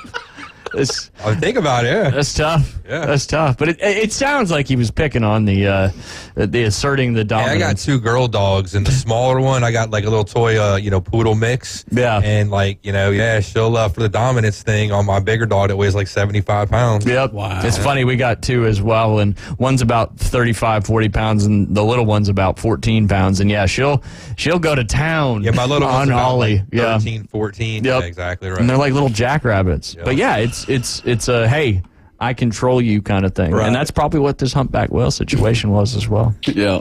But glad we could bring that to the world today. Thank you, Bo. Yeah. Yeah, she was looking for stories this morning, and she sent me that one as I got to the show today. That's the kind of thing, like when I was a kid going to parochial school, and we were like going to the library and stuff, and we were looking at the periodicals like the National Geographics, and we were looking for stuff that wasn't like typically your run-of-the-mill stuff that we should be looking at. Yeah, that'd be the kind of stuff that we would find and be like, holy crap, look at this. Yep, absolutely. Because it's fun. It is. A little immaturity is always a good thing. Yes. Keeps you young. It does. Keeps you young. I don't have any more. You got any more? I don't. I kind of stopped there. Yeah, that one's going to be kind of hard to top, that's for sure. Yeah. But yeah, 10 feet. 10 feet. Height of a basketball goal. Right. I was thinking the same thing. Got to keep your head on a swivel with that bad boy. Right. That's for sure. Oh, my gosh. Whew. You want me to do the Victor Hovland? Yeah. Kind of regroup here? Yeah, I got a bunch of stuff. We got Aaron Bearden coming up in the next segment from Instant Replay Sports Cards, and I know all 3 of us are patrons over there at Instant Replay Sports Cards, so excited to talk to him. But we only got about 2 minutes left, Jay. We only got about 2 minutes. What's going on with Victor? He's just going on rants about the PGA Tour and the LIV Tour and how like nobody's come to any agreements or anything like that. And he thinks he kind of doesn't agree with the driving force behind where the golf is right now at the highest level being money. Yeah. He thinks it should be more about, like, he goes to say that the John Deere Classic, like, if he said first place for the John Deere Classic was going to be $6 million, he wouldn't deem that more important than winning, like, the Memorial Tournament. Basically saying that, golf, yes, money's great, and these guys make a lucrative amount of money, the really good ones anyway, and there's a lot that struggle. But he said it should be more about winning the event and seeing your name on the trophy. And he says, obviously, the paycheck is pretty nice as well, but if that's what you're remembering by the end of the week, it feels a bit soulless, in my opinion. This was all on the son of a Butch Harmon, Butch Harmon's podcast that he has. He had interviewed Victor Hovland in that one yesterday, so he's not happy with the current state of affairs in golf. But could see that. I agree with it. He's one of the best players in the world too, so he's got a reason to voice his opinion. But when we come back, we'll be joined by the owner of Instant Replay Sports Cards. That's Aaron Bearden. Lots of stuff going on, lots of new packs. See, they got their kids' night coming up tonight, Rip Night, their normal Saturday break tomorrow at noon. You're listening to The Inside Drive. We'll be right back.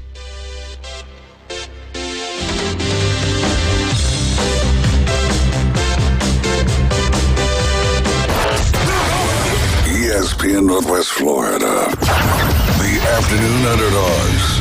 I'll tell you one thing. It's interesting that when I do bick it, when I shave it all the way down, my hats fit a lot better. Some of the hats, actually, that are a little tight already ends up making them too small at that point. Yeah, with the stubble, man, like when it's windy out, give it a little friction to stay on your head so the wind don't blow it That's off. 4 to 6 weekdays. 104.3 ESPN Northwest Florida.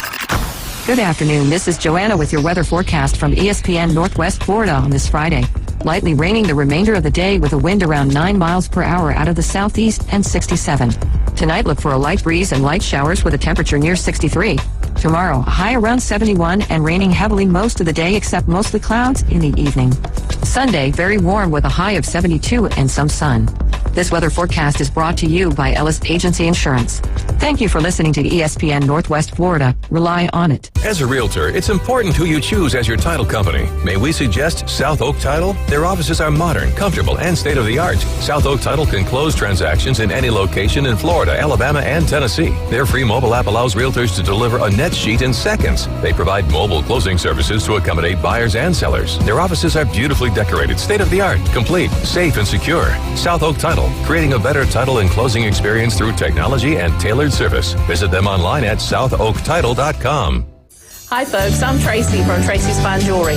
Shopping for the perfect diamond can be difficult, but that's why I've trained my staff to offer you a stress-free diamond experience. Me and my I Do crew have 50 years experience, and we have more certified diamonds in stock at the best prices in town. So if you're tired of high-pressure salespeople, come see me, your diamond girl, and my I Do crew at Tracy's Fine Jewelry, because we don't work on commissions. We work for smiles and I Do's. Coming in hot. So hot. It'll be a hot one. Really hot. God damn. The Inside Drive with Ryan Mulvey. Live from the Bill Kramer Chevrolet Buick GMC and Kramer Marine Outdoor Studios on ESPN Northwest Florida.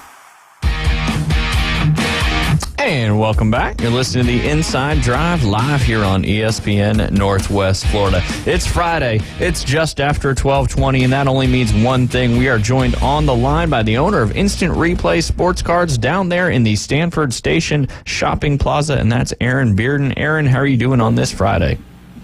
Hey, fantastic. How are you guys? Oh, we're doing wonderful. We're doing wonderful. I think my co-host here is going to be come visiting you in about 3.5 hours? About 3.5 hours. My son's wanting to go get some sort of NBA box you got going on over there, Aaron. I'm not sure what it is, but we'll come check it out.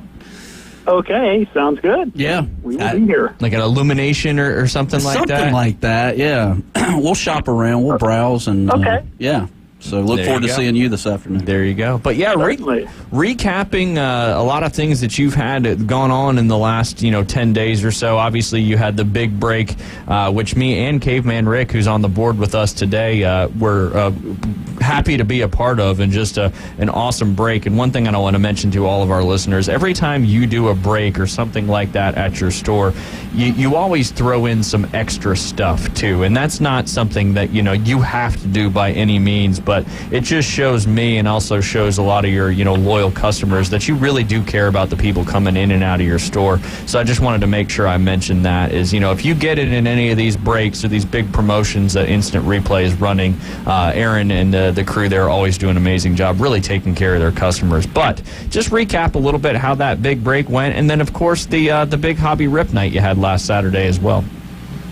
Yeah, wow, it's a blur. It's a lot of big events going on. And, we have a friend of ours who helps out with the breaks on Saturday. He was out of town at a comic convention, so I ended up doing that. So I had like 3-4 days in a row, nonstop events. And, it's sort of a blur. But let's see.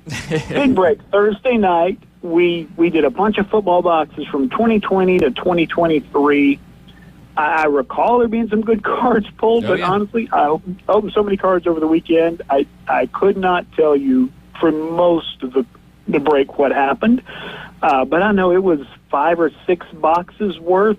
We made sure everybody left with something.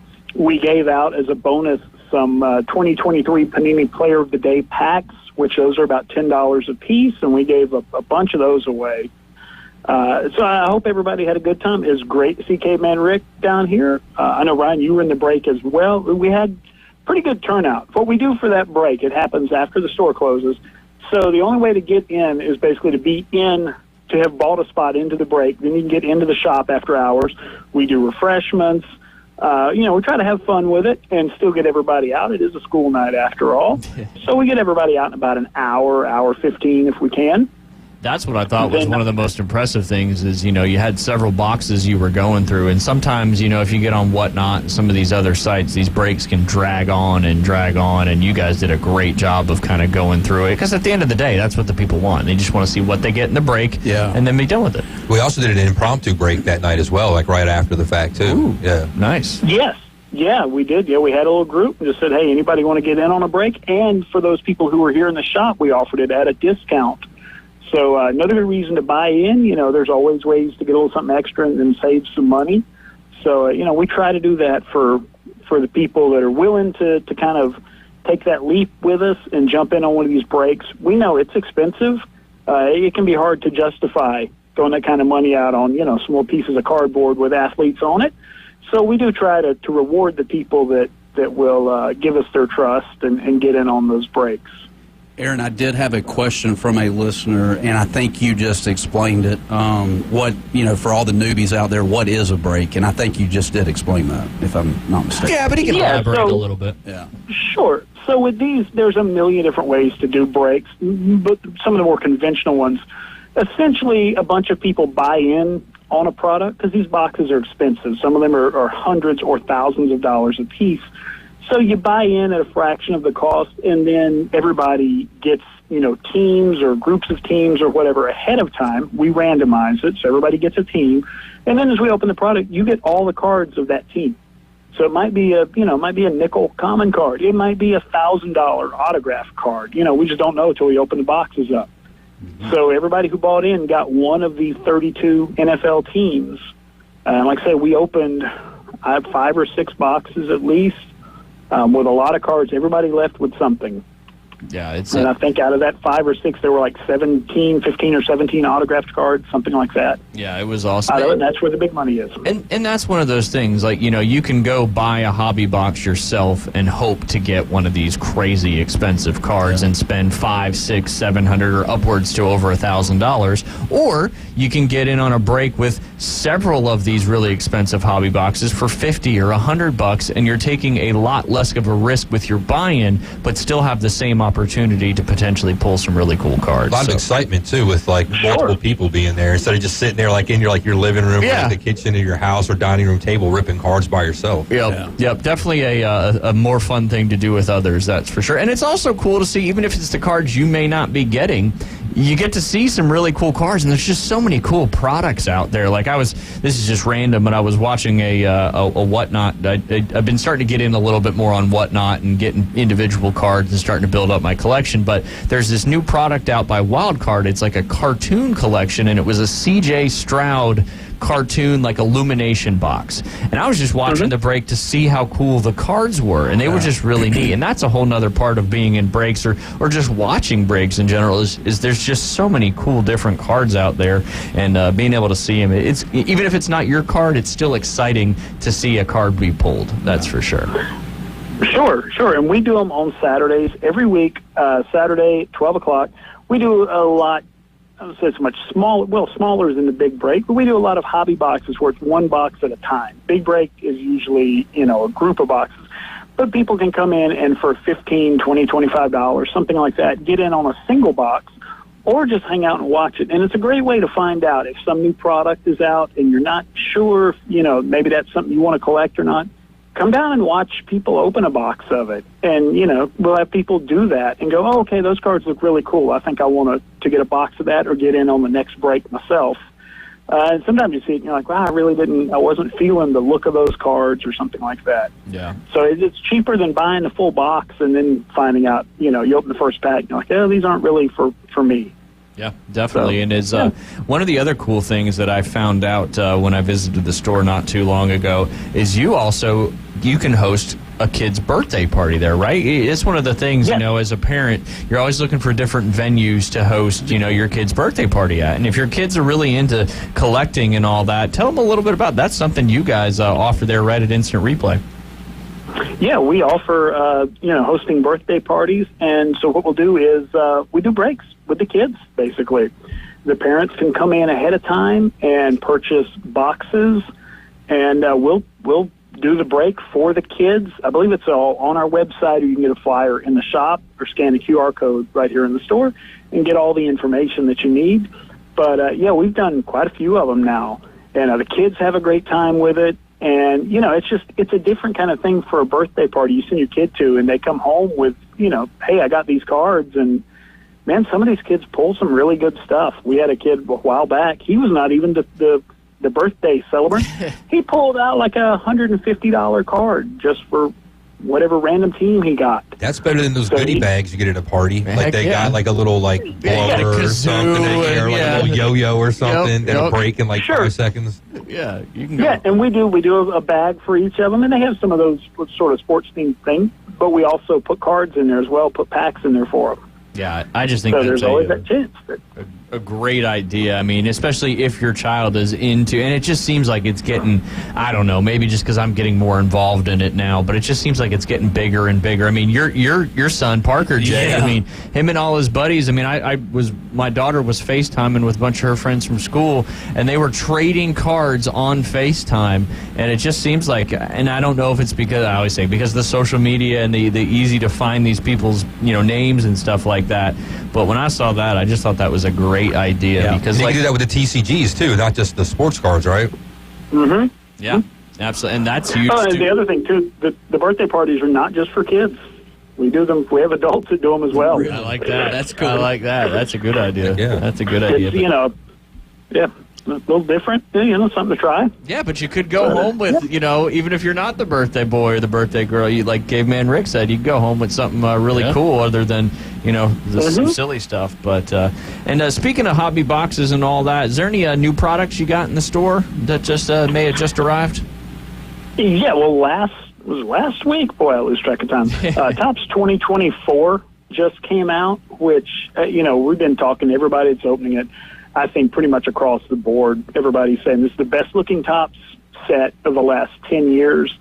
It's really great. Got Ellie De La Cruz rookies in there. Got some cool stuff they've never done before since Fanatics bought Topps. In addition to your redemption cards, which everybody, if you open cards, sometimes you get a redemption for an autograph. Maybe the player hadn't signed the card and sent it back to the company on time. Maybe they hadn't got the cards printed on time.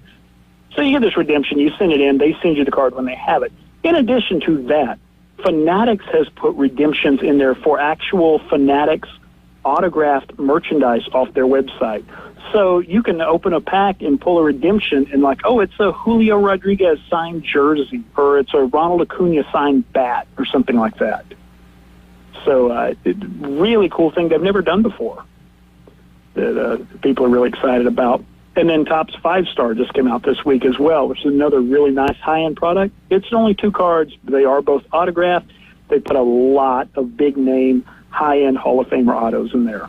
Well, and that's the thing too. What are you looking for? Are you trying to, if you want to spend the extra money, knowing you're going to get a really good card and could be a really, really good card, or are you just trying to, see and expand your collection and see if there's some other opportunities in there for that? But it seems like they're getting, I don't know if creative's the right word, but as we continue to progress year in and year out, they're getting a little cooler, a little, I don't know, fancier, but it's just so cool to see how many different types of cards there are. Back in the day, in the 80s and the 90s, I mean, it was pretty much, obviously the printing has changed quite a bit, but it was a lot simpler. And I think that's why card collecting, and we've probably talked about it, has kind of taken off in the last however many years, is because how cool these cards really are. Yeah, they're doing a lot of things that they weren't doing before. We get a lot of people who come in now, adults who maybe collected as a kid, and they're a bit overwhelmed by all of the different varieties. Yeah. And, we mentioned the pieces of jerseys and bats they stick in the cards and things like that, they collected for years as kids and never imagined they'd have something like that embedded into the card. Yeah. They do them now that have, precious metals, gold and silver. Flawless has diamonds embedded into the card. So it's all kind of crazy stuff. It's almost like at some point there's a, as far as they can take it, but I don't know. I keep thinking at some point maybe they'll put something in their redemption to give you like shares in the team or something. You know, That would be wild. That would be wild. I bet you're glad Fanatics is like not having the problems with the cards like they are with the uniforms right now. Yeah. Well, they kind of have. You know, I mean, Fanatics, they have some really good ideas. I think they jumped into cards, and maybe there's certainly some growing pains, and found out that, you know, Topps learned some of these things through years and decades of trial and error. And so when Fanatics jumped in, they immediately had a set where they forgot to put in certain cards that were advertised, and they had to come out and start issuing some bonus packs to try to get people to buy the product, because it was sort of DOA without the three big rookies. They had an issue with, there were some one-of-one cards in Bowman Chrome last year that accidentally ended up with 2 of each card getting printed. Ooh. And they released a big apology, and they offered to buy them back to get the second one-of-one off the market for each of them, and then spent about $500,000 buying those cards back. Jeez. So, yeah, they're having some issues. Fanatics, you know, raised a lot of money very quickly and bought their way into a lot of things. And, you know, some of these things were problems that maybe they couldn't have foreseen. You know, we'll see how it goes. They've got these licenses for quite a while now. We're a year into it. See, you know, 2-3 years down the road, they may have it all smoothed out. Yeah, they're battling that MLB jersey issue right now, that's for sure. Yes. Me and Ryan. Yes, and when I first saw that, you know, they were talking about players unhappy with the new jerseys and all that, and I was like, I wonder who made the jerseys. Bingo. Yeah. Bingo. Ryan, me and Ryan were talking the other day about this Jeep thing. I'm not a Jeep owner by any means, Aaron, but you see these on the dashboards of these Jeeps now where people are giving these little rubber ducks and random stuff. It's been going on for a while. Has that been going on for a while? Yeah. All right, well. There's ducks that are hidden on the vehicle on different parts, and that's the reason why people do that. Say that again. Like when they manufacture them, right? Yeah, like when a Jeep comes off the assembly line, there's certain parts on a Jeep that'll have like a duck, kind of like an Easter egg, kind of hidden like on the part. And because Jeep like enthusiasts know about that, that's why they have all the ducks all over the Jeeps. Ah, okay, all right. I used to work for a Dodge dealer, Jeep dealer. I got you. Mopar. Yeah. There you go. I didn't know that. Anyway, I didn't know if that was something they sold, but Caveman just... Yeah, I think, didn't that start like somebody did that as sort of just a random... they were like putting little ducks on people's Jeeps just as a, you know, I don't know, just a little odd thing like a people gag do. kind sort of a thing or something. Sort of, yeah, brighten up somebody's day or something like that, and then it just sort of took off with Jeep owners. Is it like a love note? Is it like I kind of like you? I like you? Or? No, I think the first person that did it was just sort of random. It was just like, oh, here's a little, you know, stick a little duck on there, just kind of as a weird, surreal, kind of brighten your day sort of thing. It's like those Disney artists that like hide certain stuff in certain pictures. On the covers of just movies, because they're bored and they're like seeing what they can get away with, I guess, you know, or whatever. Yeah, makes sense. That's Jay's MO. Yeah.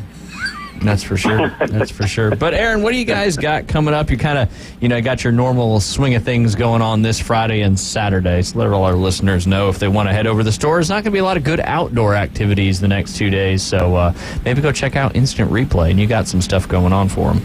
Yes. So tonight we have our Kids Club. It's a lot of fun from 6 to 8 p.m. Bring the kids down. They can get in some very affordable breaks, exclusive just to the kids. Trade with other kids. We teach them about the hobby. It's a lot of cool stuff, a lot of fun for the kids to do every Friday night. Tomorrow we've got our regular breaks. Saturday at noon, come down and get some hobby boxes. Kids are still welcome to do that. Nothing against that. They're just a little more costly than the kids' night breaks.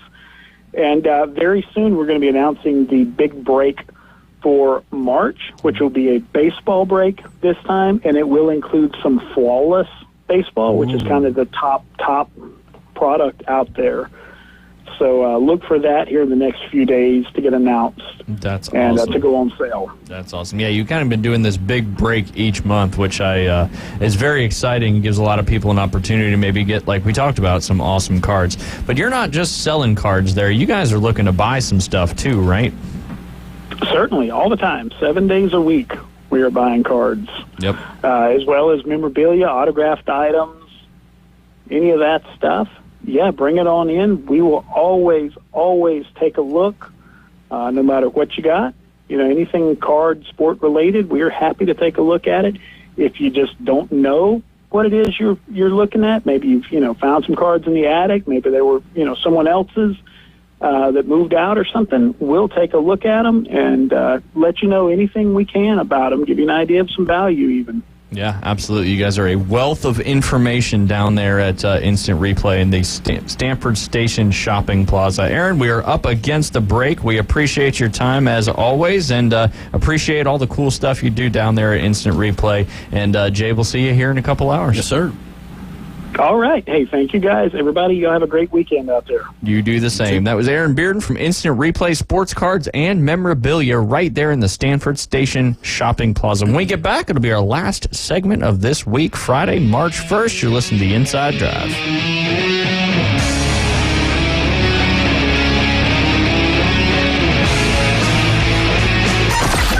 Mornings on ESPN Northwest Florida just got unsportsmanlike.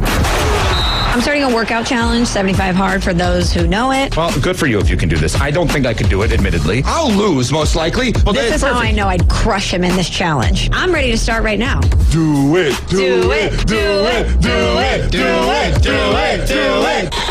Evan Canty and Michelle. Weekdays 5 to 7 on ESPN Northwest Florida. Bestway Portable Buildings has been your portable building specialist since 1989. Before you invest your hard-earned money someplace else, owner Jason Mulder invites you to stop by Bestway and get a quote on just about any size building. And whether you buy with Bestway or not, it's worth the trip just to meet Bestway Buddy. Say hello, buddy. Good boy. Bestway Portable Buildings, just north of Harts Marine on 231, and online at bestwayportablebuildings.com. The best in portable, period. Tell them Buddy sent ya. Discover Kia at Bill Bird Kia. Stop by Bill Bird Kia during the President's Day sales event going on now and drive away the new 2024 Kia. Now offering 4.25% APR up to 48 months on the purchase of a new 2024 Kia Sportage. You get the perfect balance of comfort, safety, and technology. Bill Bird Kia is the home of the 20-year, 200,000-mile warranty. Stop by and see us at 2435 East 15th Street or anytime at Bill Bird Kia, PanamaCity.com. We'll treat you like family and give you the peace of mind you can trust. Offer from Kia Finance America for the purchase of a new 2024 Kia Sportage with $2,267 per month per 1,000 financed at 48 months. Quantities limited. No down payment required. Cannot be combined with other finance offers. The 20-year, 200,000-mile warranty is a Bill Bird Kia warranty. See dealer for complete details. Offer for well-qualified buyers. Must take delivery from dealer stock through 3/4/24. Welcome to the Inside Drive, the next big thing. It's a big, huge, giant deal. Sports betting, huge reactions, your calls and real-time coverage of the stories you're following. Broadcasting from the Bill Kramer Chevrolet Buick GMC and Kramer Marine Outdoor Studios on ESPN Northwest Florida.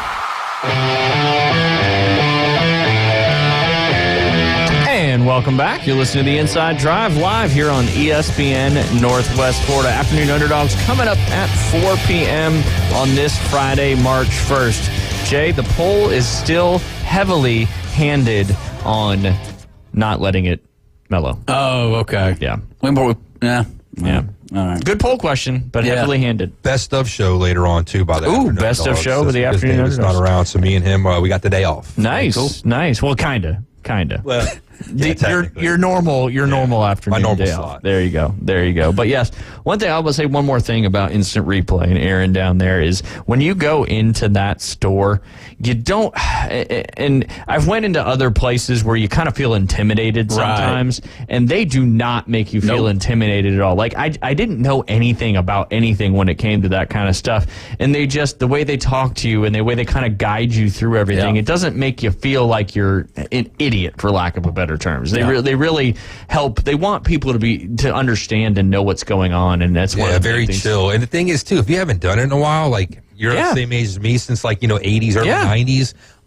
Stuff's changed a lot in the last 30 years. Yeah. So it ain't the same. So definitely there's a lot of stuff that you're probably not going to know about. Yeah, absolutely. I mean, I really hadn't jumped back into it until, I don't know, once we started getting Aaron on the show pretty much. Right. And, you jump back in and like Caveman Rick just said, it's completely different. And, what are you looking for? Like, what's a relic? What's a number? Like, what is all this stuff? And then you find out what, if you're really what you're looking for. Yeah, they didn't have all the specialty boxes that we had when we were growing up, which is simple wax packs that you just opened up. Or if, you bought you bought the cardboard set from the 1989 whatever it may be. But then I learned that their cards were just crazily overproduced during that time period as well. So people think that because you got a 1986 Topps MLB box that it's probably worth it. Well, maybe there's a card or two in there that might be, but they overproduce cards so much that there's specific stuff that you're looking for from those eras. Well, and recently I took Parker over and he got some NBA cards, and the NBA card pack came with 7 cards. Yeah. And I was thinking, man, that's not a lot of cards. But, I guess it goes back to childhood, and that's probably what we had in a 1989 Topps was 7 cards. But if I had to go back, it's almost like as a child, if you go back to your old home, you think that home is huge, and then you look at it. Yeah. So maybe we only had 7 cards back in the day. I don't know. And then on top of that, when we were opening those wax packs, at least we got a piece of crappy gum. Yeah. You're spending hundreds, if not thousands of dollars on a damn box of cards. And are you getting anything extra in the box? Yeah. Right. Not even a pack of what's a good Big League Chew or something like that? Ooh, that'd be good. Baseball type gum or something. That'd be good. That'd be good. Favorite Big League Chew flavor? I thought there was only one. You must have not bought Big League Chew. Traditional.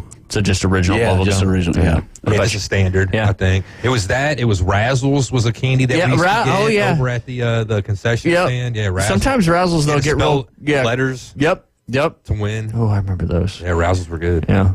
But Big League Chews got strawberry, grape, green apple. They got all this stuff. Swedish Fish were good too. Swedish that was Fish the other thing. classic. Those were the 3 favorites for me when I was in Little League. So with your Philadelphia Phillies hat, Caveman Rick, I remember playing baseball as a kid, and Lenny Dykstra used to have the biggest chaw in his mouth. No doubt. Yeah. And on top of that, check out the shirt I'm wearing.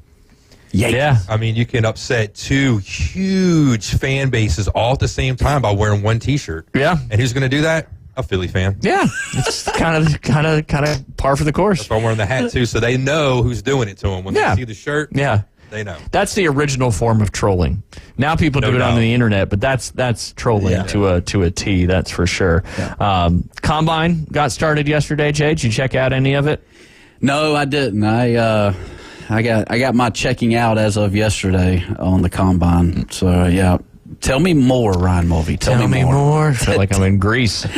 But no, it's some crazy stuff that happened is you had a couple defensive tackles, but defensive tackle Braden Fisk from Florida State ran a 4.78 40-yard dash, which was the fastest defensive tackle, and he just looked explosive. He did great in the shuttle run, did all sorts of big stuff. But the biggest vertical from yesterday was also Braden Fisk on the defensive tackle side. This guy's 300 pounds, and he can get 33 and a half inches off the ground. Jeez. That's almost 3 feet. That guy can jump. Crazy. Talk about explosive. That's like people jumping out of swimming pools. Yeah, which is insane. But he was leaping yesterday. That's crazy. He was leaping. There is no doubt about that. On the linebacker side of things, you had the linebacker from Washington, 39 and a half inches. He was the best from yesterday in the linebacker position on the vertical. Almost 40 inches getting off the ground there. And then Peyton Wilson, he's a linebacker from NC State. Check this one out. 4.43 as a linebacker. This guy probably weighs 240, 250 pounds, 233 pounds, and he's 6'4", and he runs a 4.43 40. That's getting on the ball right there. Getting off the ball. That's going to make your draft stock go up. That's for sure. That's a Mack truck coming at you at choo-choo 40 miles an hour. Yeah, no, absolutely. God. And then Kalen DeLoach, she's also from Florida State, just behind Peyton Wilson. He ran a 4.47 40, which is pretty darn impressive. That's for sure. From the linebacker position. Let me get you to the defensive ends because it was just those 3 groups working yesterday. 40-yard dash, Alabama edge rusher Dallas Turner, 4.46. Man. That's scary. What do you think Wesley Snipes did in that major league where he was in his pajamas? Do you think that was a 4.2? Probably. I mean, Wesley Snipes was quick. Yeah. Oh, yeah, he was. Absolutely. Not so fast. He got caught by the cops. Nah. Or the IRS. Yeah. I didn't know this. Yeah. Not fast with the financial Actually, planning. when I lived in Atlanta, I worked for a private service doing EMS, and I was doing a football game over at Morehouse College.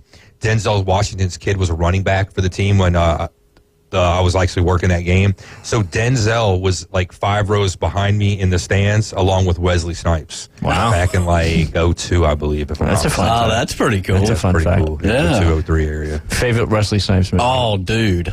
Well, you know, you can do 2. We said The Fan with Robert De Niro. You got to watch that one. Have you seen that one? Yeah, I've seen The Fan. Yeah. That's a good It's one. kind of like almost like he's like Barry Bonds because it's almost like a Giants kind of a role. Like he's playing. Yeah. Yeah. So that's a good one. Wesley Snipes, U.S. Marshall's a good one. That is a good one. That's a good one. I mean, I like The Fugitive a lot better with Harrison Ford, but Wesley How Snipes. about Demolition Man with Stallone? That was going to be my number 1. Yeah. That's a great movie. Yeah.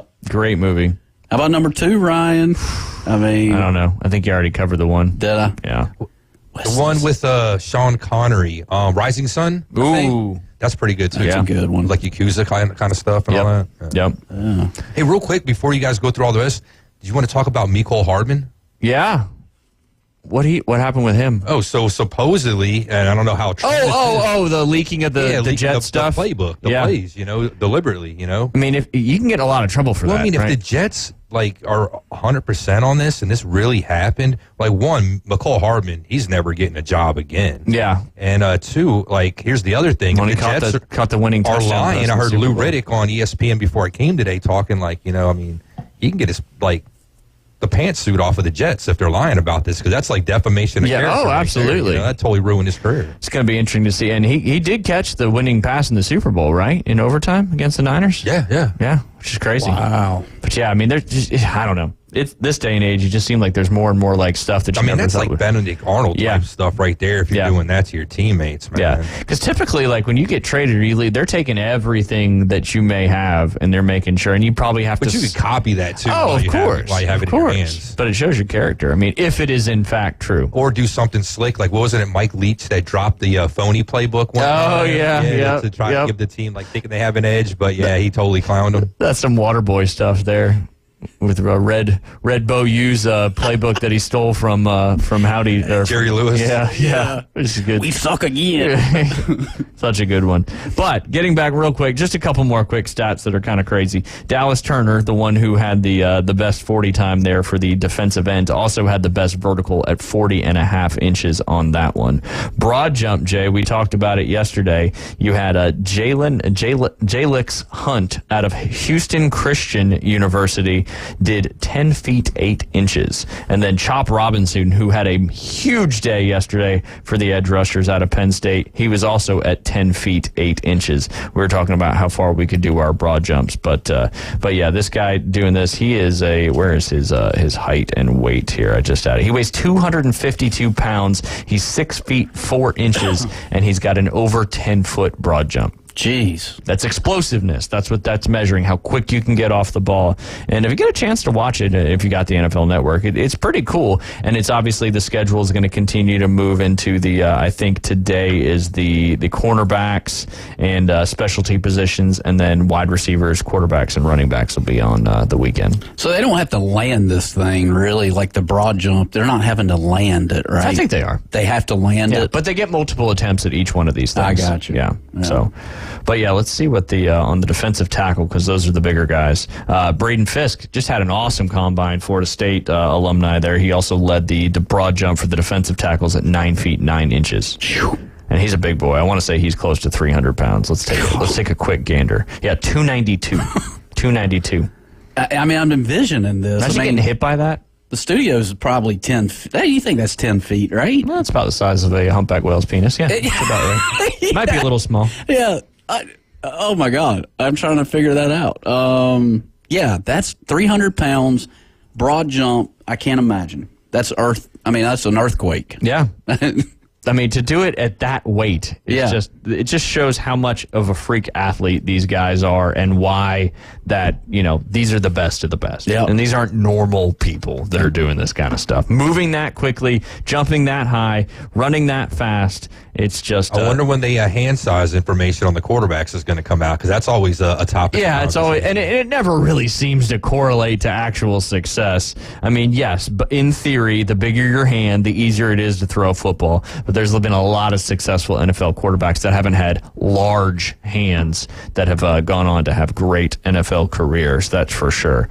We mentioned it briefly earlier when we were talking about the NCAA rule changes, but the NFL might be weighing, this is the time where the Rules Competition Committee comes together and spends several days studying and debating whether to alter key multiple elements of the game in the coming season. And some things they're talking about are potentially changing the kickoffs. Obviously, you've talked about it, Jay. Yeah. The kickoffs are almost meaningless at this point. But the concussion percentage is down significantly. The concussion rate in 2022 was 20 concussions on kickoffs. That dropped to 8 in 2023. So that was obviously something they were trying to do. But only 22% of total kickoffs this past season were actually returned, down from 38% in 2022.